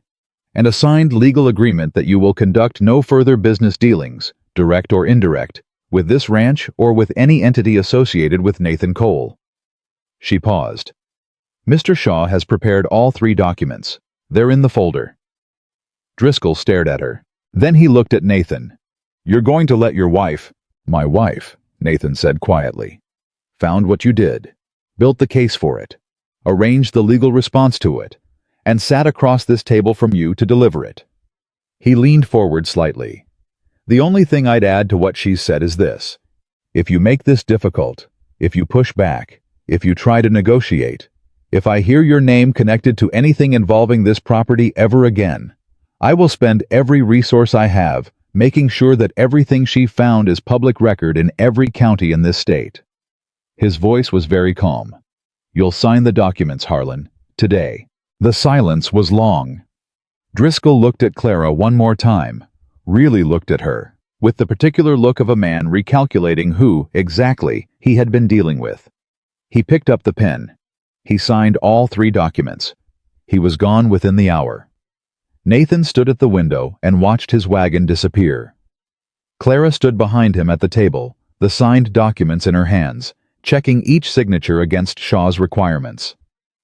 "Done," she said quietly. Nathan turned around. His face was doing the complicated thing again, the thing with too many layers to identify at once. "You were extraordinary," he said. "I was prepared," she said. "There's a difference." Clara. Nathan. He crossed the kitchen in 4 steps and took the documents from her hands and set them on the table. And then he stood in front of her at a distance that was closer than practical and farther than anything else. "I told you I stay because I choose to," he said. "I need you to know I mean it every day, not just as a statement, every day." She looked up at him. "I'm learning to believe that," she said. "Good," he said. "Keep learning." And then, for the first time since the kitchen garden and the cold evening and the small, tentative beginning that had started all of this, he reached out and took her hand. Not dramatically, not with announcement, just her hand in his, steady and certain and completely without pretense. Clara held on. She realized, not entirely sure when she had started being afraid to hope. It had happened so gradually. The accumulation of small losses, small disappointments, the slow revision of her own expectations downward, until she had arrived at a place where wanting nothing felt like the safest way to avoid losing more. But standing in the kitchen with Nathan Cole's hand around hers, she felt it. Tentative and real and terrifying in the way that things are terrifying when they actually matter. Hope. She held onto his hand and let herself feel it. That evening, Gus came to the kitchen door with his hat in his hands and the closest thing to a pleased expression she had ever seen on his weathered face. "Word in town," he said, "is that Harlan Driscoll is selling the Broken K." Nathan looked at him. "Already?" "Man moved fast," Gus said. "Surprised people." He paused, looking between them. "Didn't surprise me." He put his hat back on and walked away before either of them could respond. Clara looked at Nathan. "He knew," she said. "Gus always knows," Nathan said. "He just waits for the right moment to say it." She shook her head, and for the first time in a long time, in longer than she could precisely remember, she laughed. A real one, unguarded, genuine in the way very few things were anymore. Nathan watched her laugh and felt something unlock in the center of his chest that had been locked for a long time. He didn't say anything about it. He would, eventually. He was getting better at saying things. But for now, he just let himself feel it. The week that followed brought its own kind of reckoning with the town of Red Hollow. Robert Pierce's written statement, the full accounting of what his father had done, what Driscoll had arranged, and what Clara had chosen to protect at the cost of her own reputation, had been submitted to Shaw as legal documentation. But Robert, true to his word, had also written a second version, a shorter one, addressed to the community, delivered to the Red Hollow Gazette in a sealed envelope with instructions to publish. It appeared on a Thursday. Clara read it at the kitchen table on Thursday morning, the paper spread flat in front of her, Nathan beside her with coffee he'd stopped pretending to drink. Robert had written it plainly. No drama, no self-justification. Just the facts, stated in order, with the clarity of a man who had decided that clarity was the last decent thing he could offer. His father's debt, Driscoll's arrangement, the false story that had been allowed to circulate, and Clara's choice, her deliberate, knowing choice, to stay silent to protect a family that had not protected her. He ended with one sentence. The woman this town called unlucky was the most decent person in it, and I am sorry it took me 3 years to say so.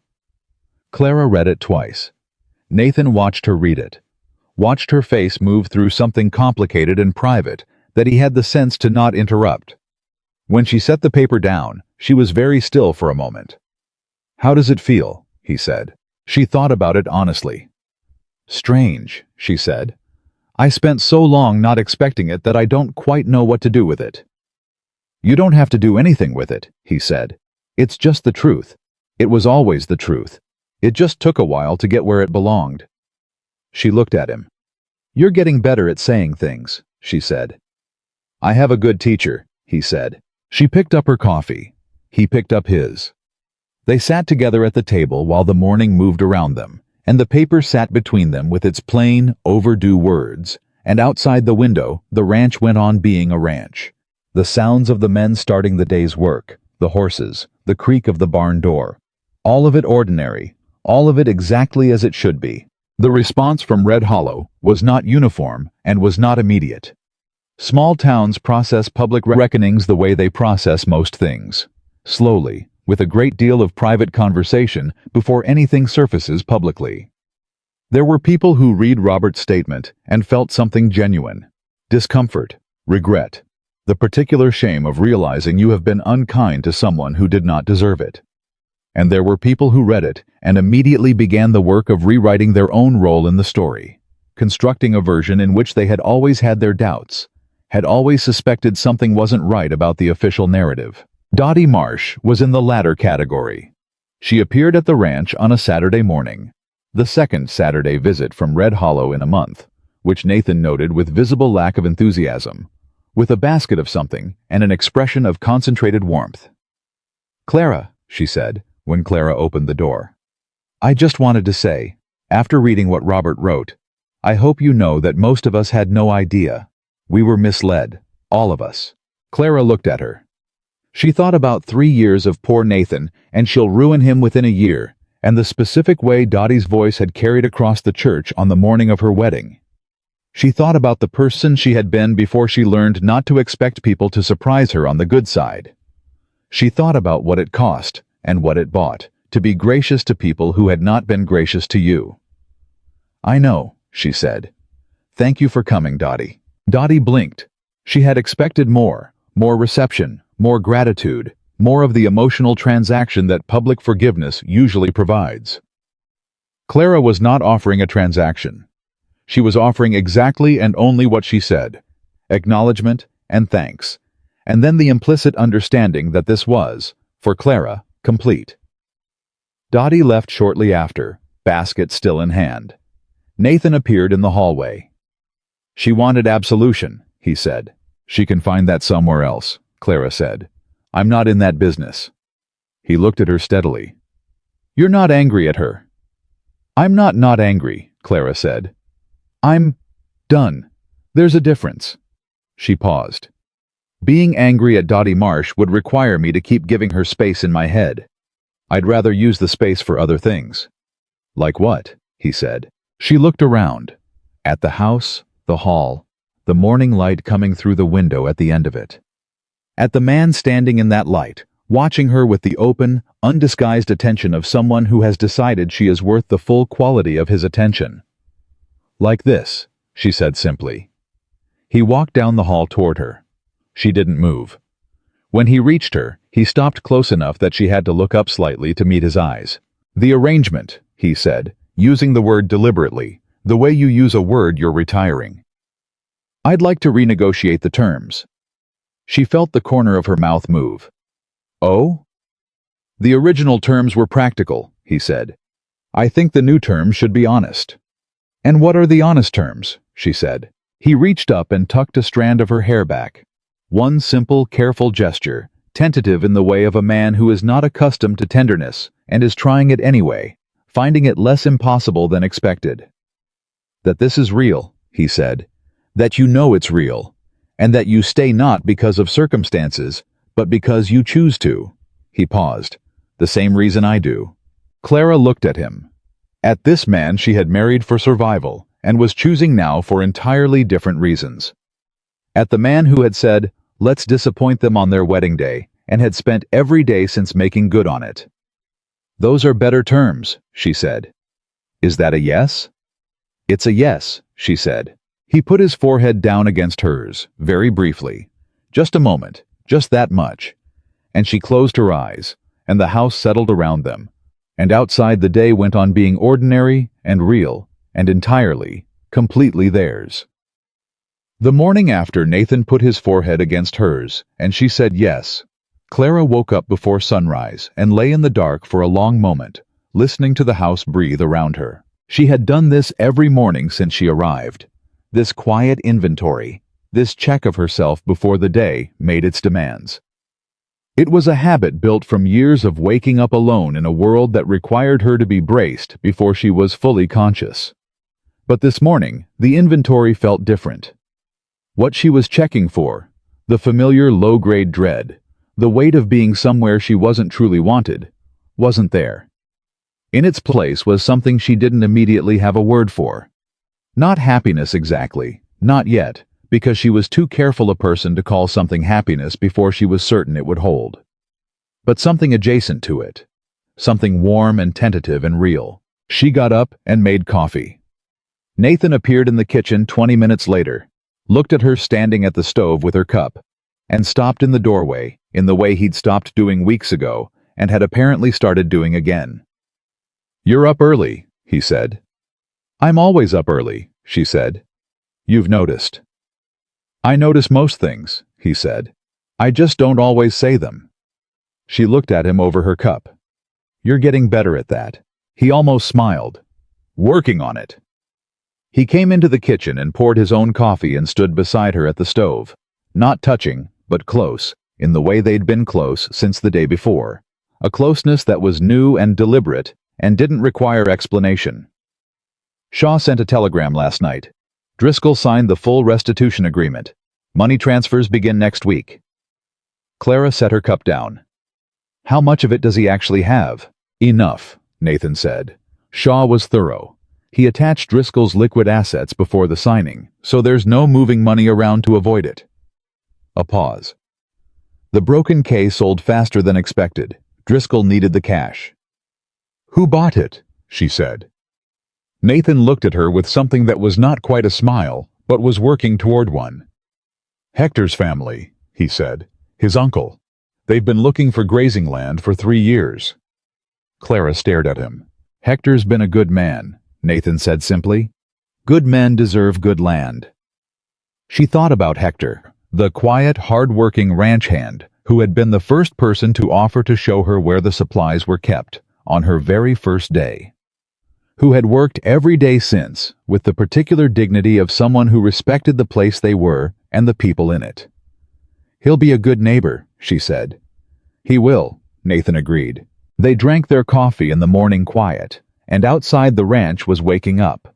The sounds of the men starting their day, the horses, the slow machinery of ordinary life moving forward.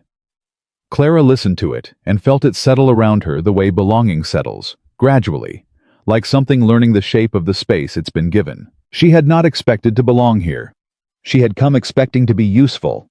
Useful was something she could control, something she could produce regardless of how she was received. Belonging was different. Belonging required the place to meet you, not just the other way around. And this place, this ranch, these people, had met her in ways she had not anticipated and was still learning to accept. That morning, Gus knocked on the kitchen door. His usual 2 knocks, the ones that meant something specific was on his mind. Nathan called him in. Gus stood in the doorway with his hat off and an expression that had layers to it. "Got word from the men," he said. "They want to know, and I'm just passing it along, whether Mrs. Cole would consider taking on the accounts management formally, not just doing it, but officially, recognized." He turned his hat in his hands. "They've been talking about the back pay, about the supply changes, about what the place looks like compared to 6 months ago." He paused. "Pete was the one who brought it up, which surprised me more than anyone." Clara looked at Nathan. Nathan looked at her with the expression of a man who is very specifically not saying "I told you so" and is finding the restraint considerable. "I already do the accounts," she said. "Formally," Gus said.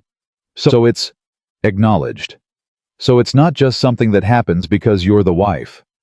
He stopped. Their words, not mine, though I agreed with them. The quiet in the kitchen was warm. "Tell Pete," Clara said. That I accept. Gus nodded, put his hat back on, started to leave. Gus, Clara said. He turned. Thank you, she said, for what you told me, early on, about Driscoll, about the contracts. If you hadn't come to me, you'd have found it anyway, Gus said. Maybe a month later, but you'd have found it. He paused. I just didn't want to wait a month.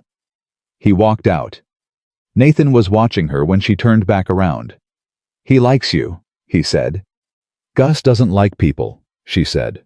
Exactly, Nathan said. The week that followed was the first week Clara could remember in a very long time, in which nothing needed to be survived. Things happened. Good things. Ordinary things. The small daily accumulations of a life that is working. Shaw confirmed the restitution schedule. The boundary challenge was formally withdrawn, the corrected survey filed, the 17 acres of grazing land secured back into the Cole Ranch's records. Hector's family began taking possession of the broken K, and Hector himself came to find Clara one afternoon with a quiet directness that reminded her of the way his uncle apparently moved through the world. My uncle wants to meet you, Hector said. When you have time. He says anyone who cleared Driscoll out of that land is someone he wants to know. Tell him I'd be glad to, Clara said. Hector nodded. Then he said, not quite looking at her. When I first heard about you, about what people in town said, I didn't pay attention to it. People in this county say things about everyone they don't understand. He looked at her then. But I want you to know, I'm glad you came here. This place is better. All of us can see it. Clara held his gaze for a moment. 3 years of being invisible, and then this. These moments of being seen, actually seen, stacking up one after another like stones in a wall that was becoming something solid. Thank you, Hector, she said. He nodded and went back to work. She stood where she was for a moment, in the quiet of the supply barn, and let herself feel it fully, the weight of it, the goodness of it, the strangeness of being in a place in your life where the thing happening is the thing you wanted, and the wanting is not dangerous, and there is no immediate reason to protect yourself from it. She had to consciously practice letting good things land. She had not known, until now, how many years of practice the opposite had taken. And then the thing came that she had not anticipated. It came on a Tuesday, in the form of a letter. It arrived with the regular mail, in a plain envelope, addressed in handwriting she didn't recognize. She was in the study when Billy brought it in, and she turned it over twice before opening it.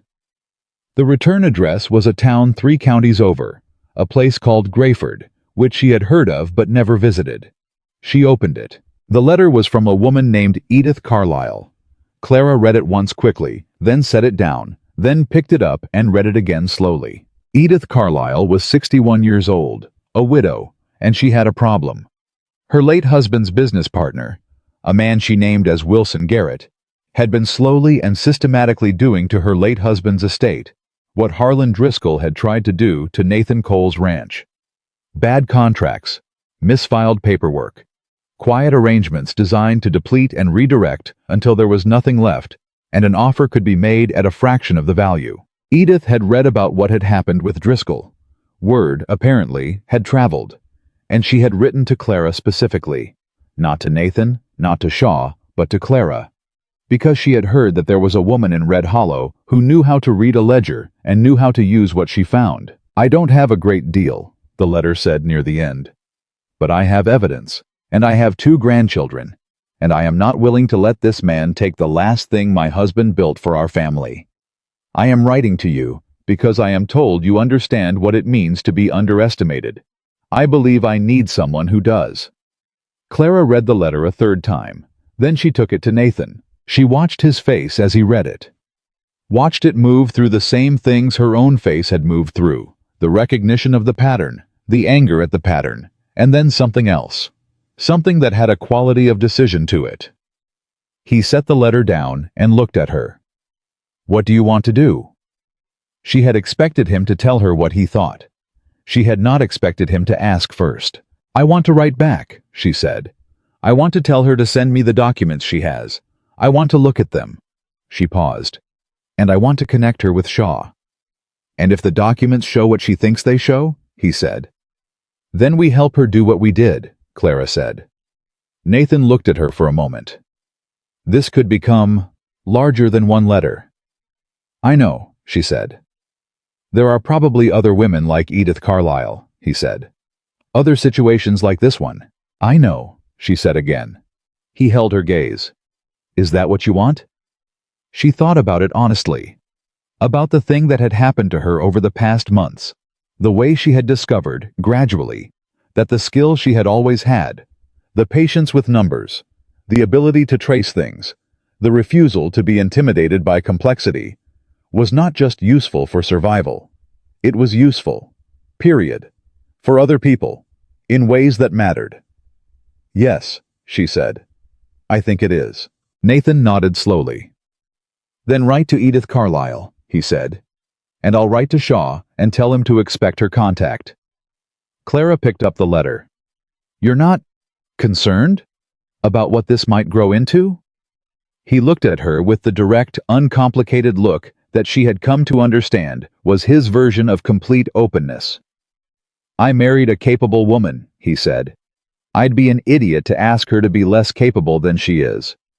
She looked at him. He looked back. Write the letter, he said. She wrote it that afternoon, in the study, at the desk she had made her own over the past months. The surface covered now with her journals and her careful notations and the small organized geography of a mind that worked best when it had room to spread out. She wrote to Edith Carlisle with the plain, direct warmth of someone who understood exactly what the other woman was carrying and was not going to pretend otherwise. She said, Send me everything you have. Don't sort it first. I find it's better to see the mess before someone decides what matters. We'll figure out what you're dealing with, and then we'll figure out what to do about it. She sealed the envelope and gave it to Billy to post. Then she opened her journal and started a new page. At the top she wrote, Edith Carlisle, Grayford, Garrett. Start from the beginning. She had barely begun when the door opened. Nathan leaned in the frame, watching her. Shaw is coming back next week, he said. I asked him to bring the framework documents from the Driscoll case, the template of what we built. I thought it might be useful. He paused. For the next one. Clara set down her pen.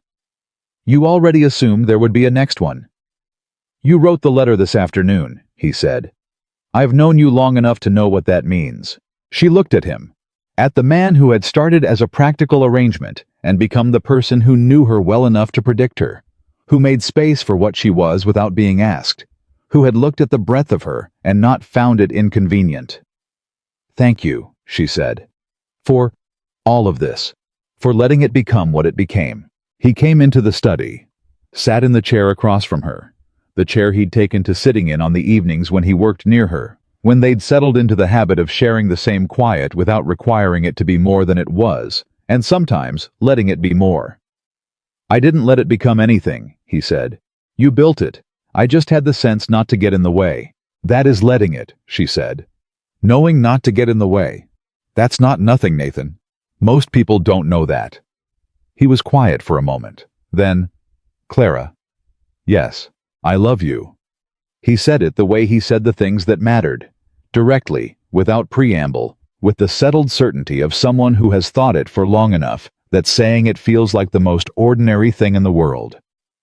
I should have said it before now. I knew it for a while before I said it. That was a failing on my part. Clara felt the words arrive, felt them land in the place where 3 years of not being chosen had lived, the place that had been built out of absence and silence, and the slow accumulation of being unwanted. She felt them land there, and she felt what they displaced. How long? She said. Her voice was steady. She was very good at steady. Since the barn, he said. The night you told me about Driscoll. When you said, I've survived worse, and I looked at you and thought... He stopped. I thought, this woman has survived things she shouldn't have had to survive, and she is still the most alive person I've ever been in a room with. And I didn't know what to call that feeling for a while. But I know what it is now. Clara did not trust herself to speak immediately. She breathed through it. The whole of it. The 3 years. The letter in the study. The kitchen garden. And the coffee. And the ledgers. And the forehead against hers. And all the small daily instances of being seen by this specific, difficult, remarkable man. "I love you too," she said. "I think I have for a while. I just wasn't sure I was allowed." "Allowed?" he said. "When you spend enough time being unwanted," she said, "you start asking permission for things that don't require permission. Feeling things. Wanting things." She met his eyes. "I've been practicing not asking permission, but love is... that one is harder to stop second-guessing." He reached across the desk and took her hand, the same way he had in the kitchen, steady and certain and without ceremony. "Stop second-guessing," he said. She held on. "All right," she said. They sat like that for a while, her hand in his, the journals and ledgers spread around them, the lamp burning down, the ranch settling into its evening sounds outside. The ordinary, extraordinary quiet of two people who have chosen each other and know it and are sitting inside that knowledge. It was Gus who broke it, because of course it was. 2 knocks on the study door. Both of them looked up. "Come in," Nathan said. Gus opened the door, looked at their joined hands with the expression of a man who is deeply unsurprised, and said, "Letter from Shaw. Thought it might be urgent." Nathan took it with his free hand, read it briefly, and handed it to Clara. She read it. Shaw had received a second inquiry, forwarded from a colleague in another county. A different situation, different names, but the same essential shape. Systematic financial manipulation, targeting a widow, slow-moving, designed to be invisible until too late. At the bottom of Shaw's letter, in his careful handwriting, "I believe you may be developing a practice, Mrs. Cole. I would be honored to support it formally, if that is your intention." Clara set the letter down. Gus was watching her. Nathan was watching her. "A practice," she said. "That's what he called it," Nathan said. She thought about Edith Carlisle, 3 counties over, sitting in the remains of her husband's estate with evidence of wrongdoing and no one who knew how to read it. She thought about all the Edith Carlisles she hadn't heard of yet. She thought about what it meant to have a skill that was not just survival, that was useful, genuinely useful, in a way that could extend beyond her own circumstances into other people's. She thought about the woman she had been when she stood at that altar, the woman Red Hollow had gathered to watch fail, who had lifted her chin and walked forward anyway. She thought about what that woman would think of who she had become. "Tell Shaw yes," she said, formally. "Tell him to send me whatever he has." Gus nodded, turned to leave. "Gus," Nathan said. He turned back. "Thank you," Nathan said, "for everything you saw before I did, and for staying anyway." Gus was quiet for a moment. The closest thing to emotion she had ever seen on his face moved briefly through it and was controlled before it could become anything specific. "Somebody had to," he said, and walked out. The following months moved with a different quality than any before them. Not faster exactly, but fuller. The Carlisle case came together over 6 weeks. Clara worked through Edith's documents with the same methodical patience she had brought to Nathan's ledgers, found the same familiar structures of deliberate manipulation, and built the same kind of careful, airtight case. Shaw handled the legal filings. By the time it was over, Wilson and Garrett had repaid the bulk of what he'd taken, and Edith Carlisle's grandchildren had their grandfather's land intact. Edith wrote to Clara when it was finished. The letter was 2 pages long and said many things, but the line Clara kept was near the end. "You gave me back the ability to look my grandchildren in the face and tell them what their grandfather built is still standing. I don't have words large enough for that, but I wanted to try." Clara put the letter in a folder she had started keeping for letters like it. She had not planned to start a folder. It had simply become necessary. A 3rd case came the month after Edith's closed. Then a 4th in the spring. Each one different in its specifics and identical in its essential structure.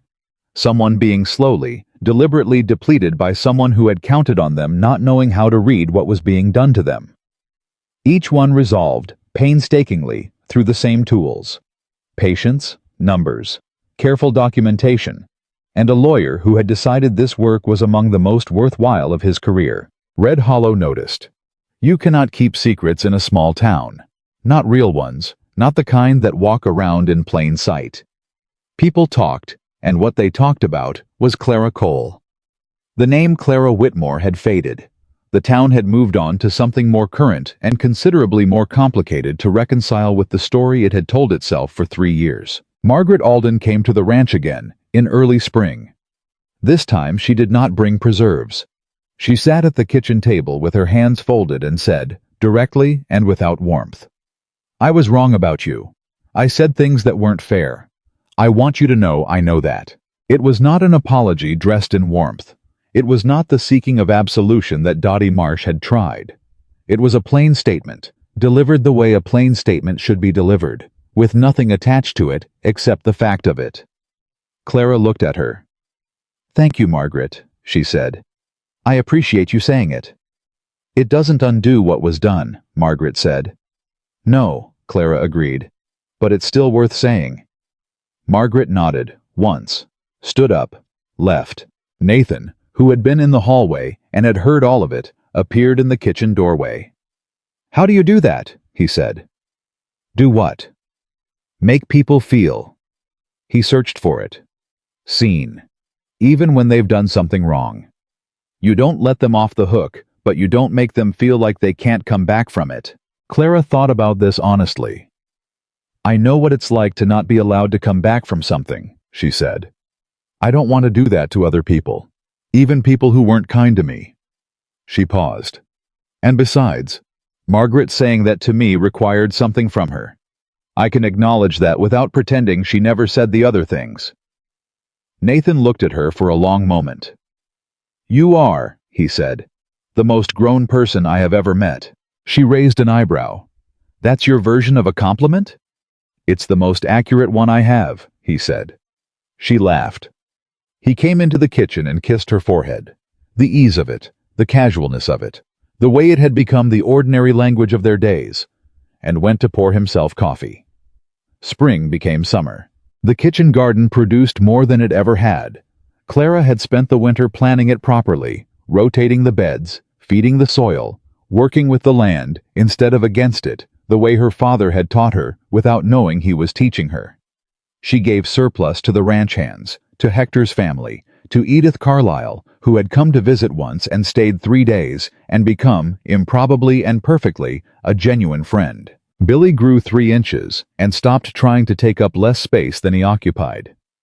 Pete, who had spent 6 years cultivating a permanent skepticism, told Nathan one afternoon, with the brevity of a man who considers the statement sufficient, "You made a good decision, with the marriage.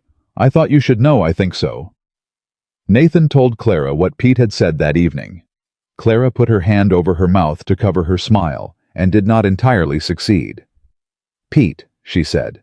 "Pete?" Nathan confirmed. "He actually said that?" "He actually said that."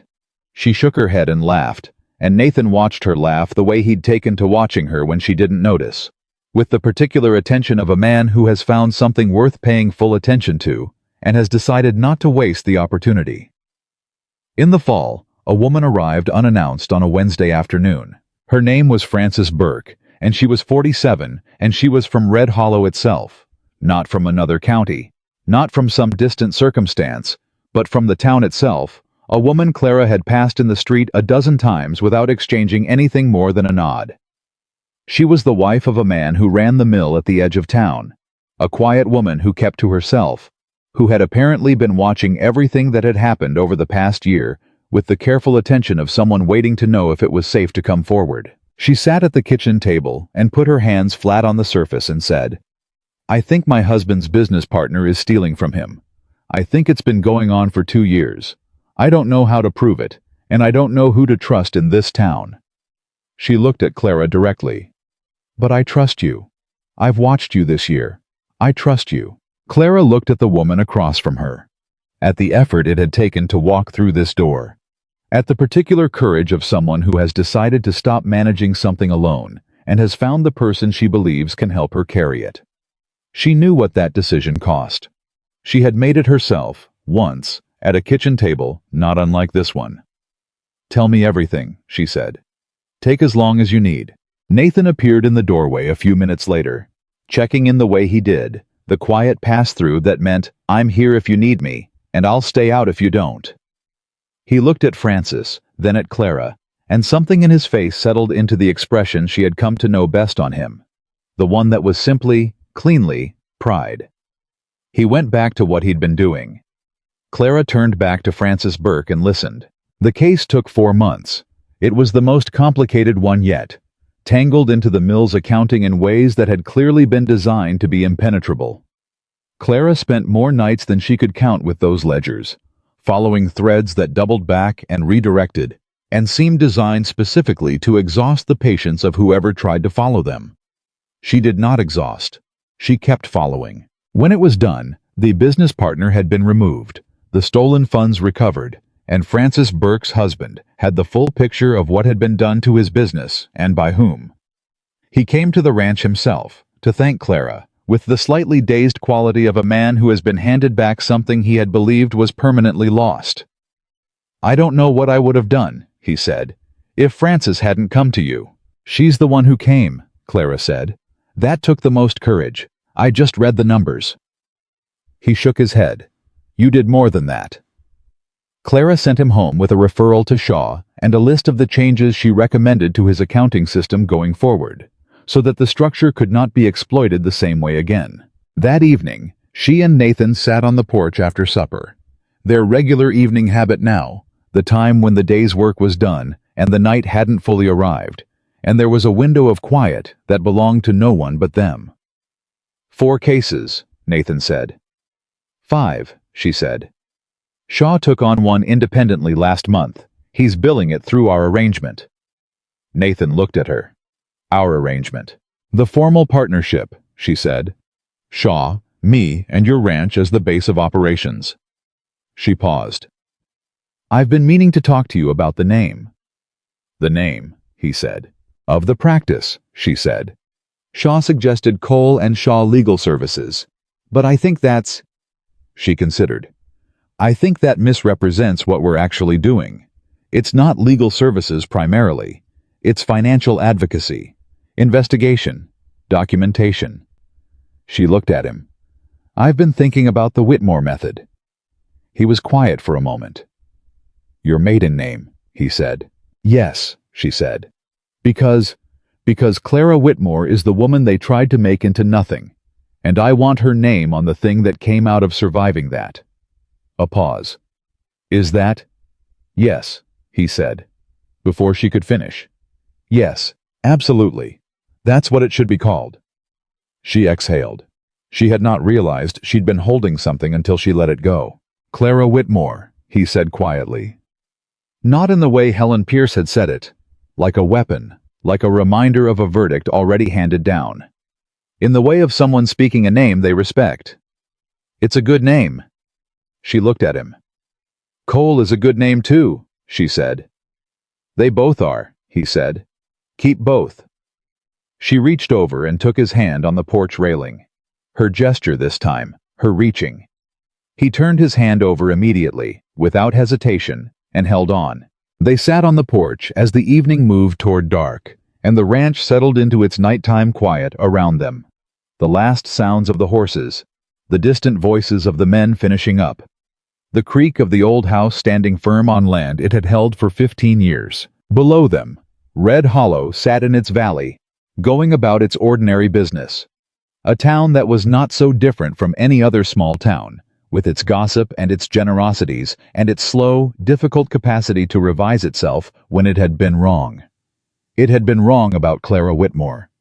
It was beginning, incompletely, imperfectly, the way towns do these things, to understand that. But Clara was not waiting for Red Hollow's understanding anymore. She hadn't been for a while. What she had now was better than the town's approval.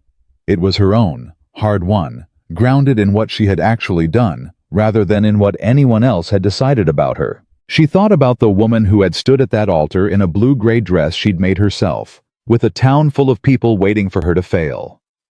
She thought about what that woman had carried, and what she had built from it, and who she had become. The woman nobody chose had chosen herself first, and because she had, everything else had become possible. Nathan squeezed her hand. She squeezed back. And that was the whole of it. Not a dramatic ending, not a scene of public vindication, but this: a porch in the evening, a ranch running well, a practice that was helping people who needed help, a man who had learned to say the things that mattered and meant every one of them, and a woman who had stopped asking permission to be exactly who she was. The town of Red Hollow had gathered to watch Clara Whitmore fail. What they watched instead was a woman rebuild a ranch, expose a predator, restore her own name, and build something that outlasted all of it. A life that was not survived, but genuinely, completely, irreversibly lived.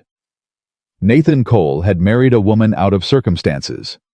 He had stayed because he chose her.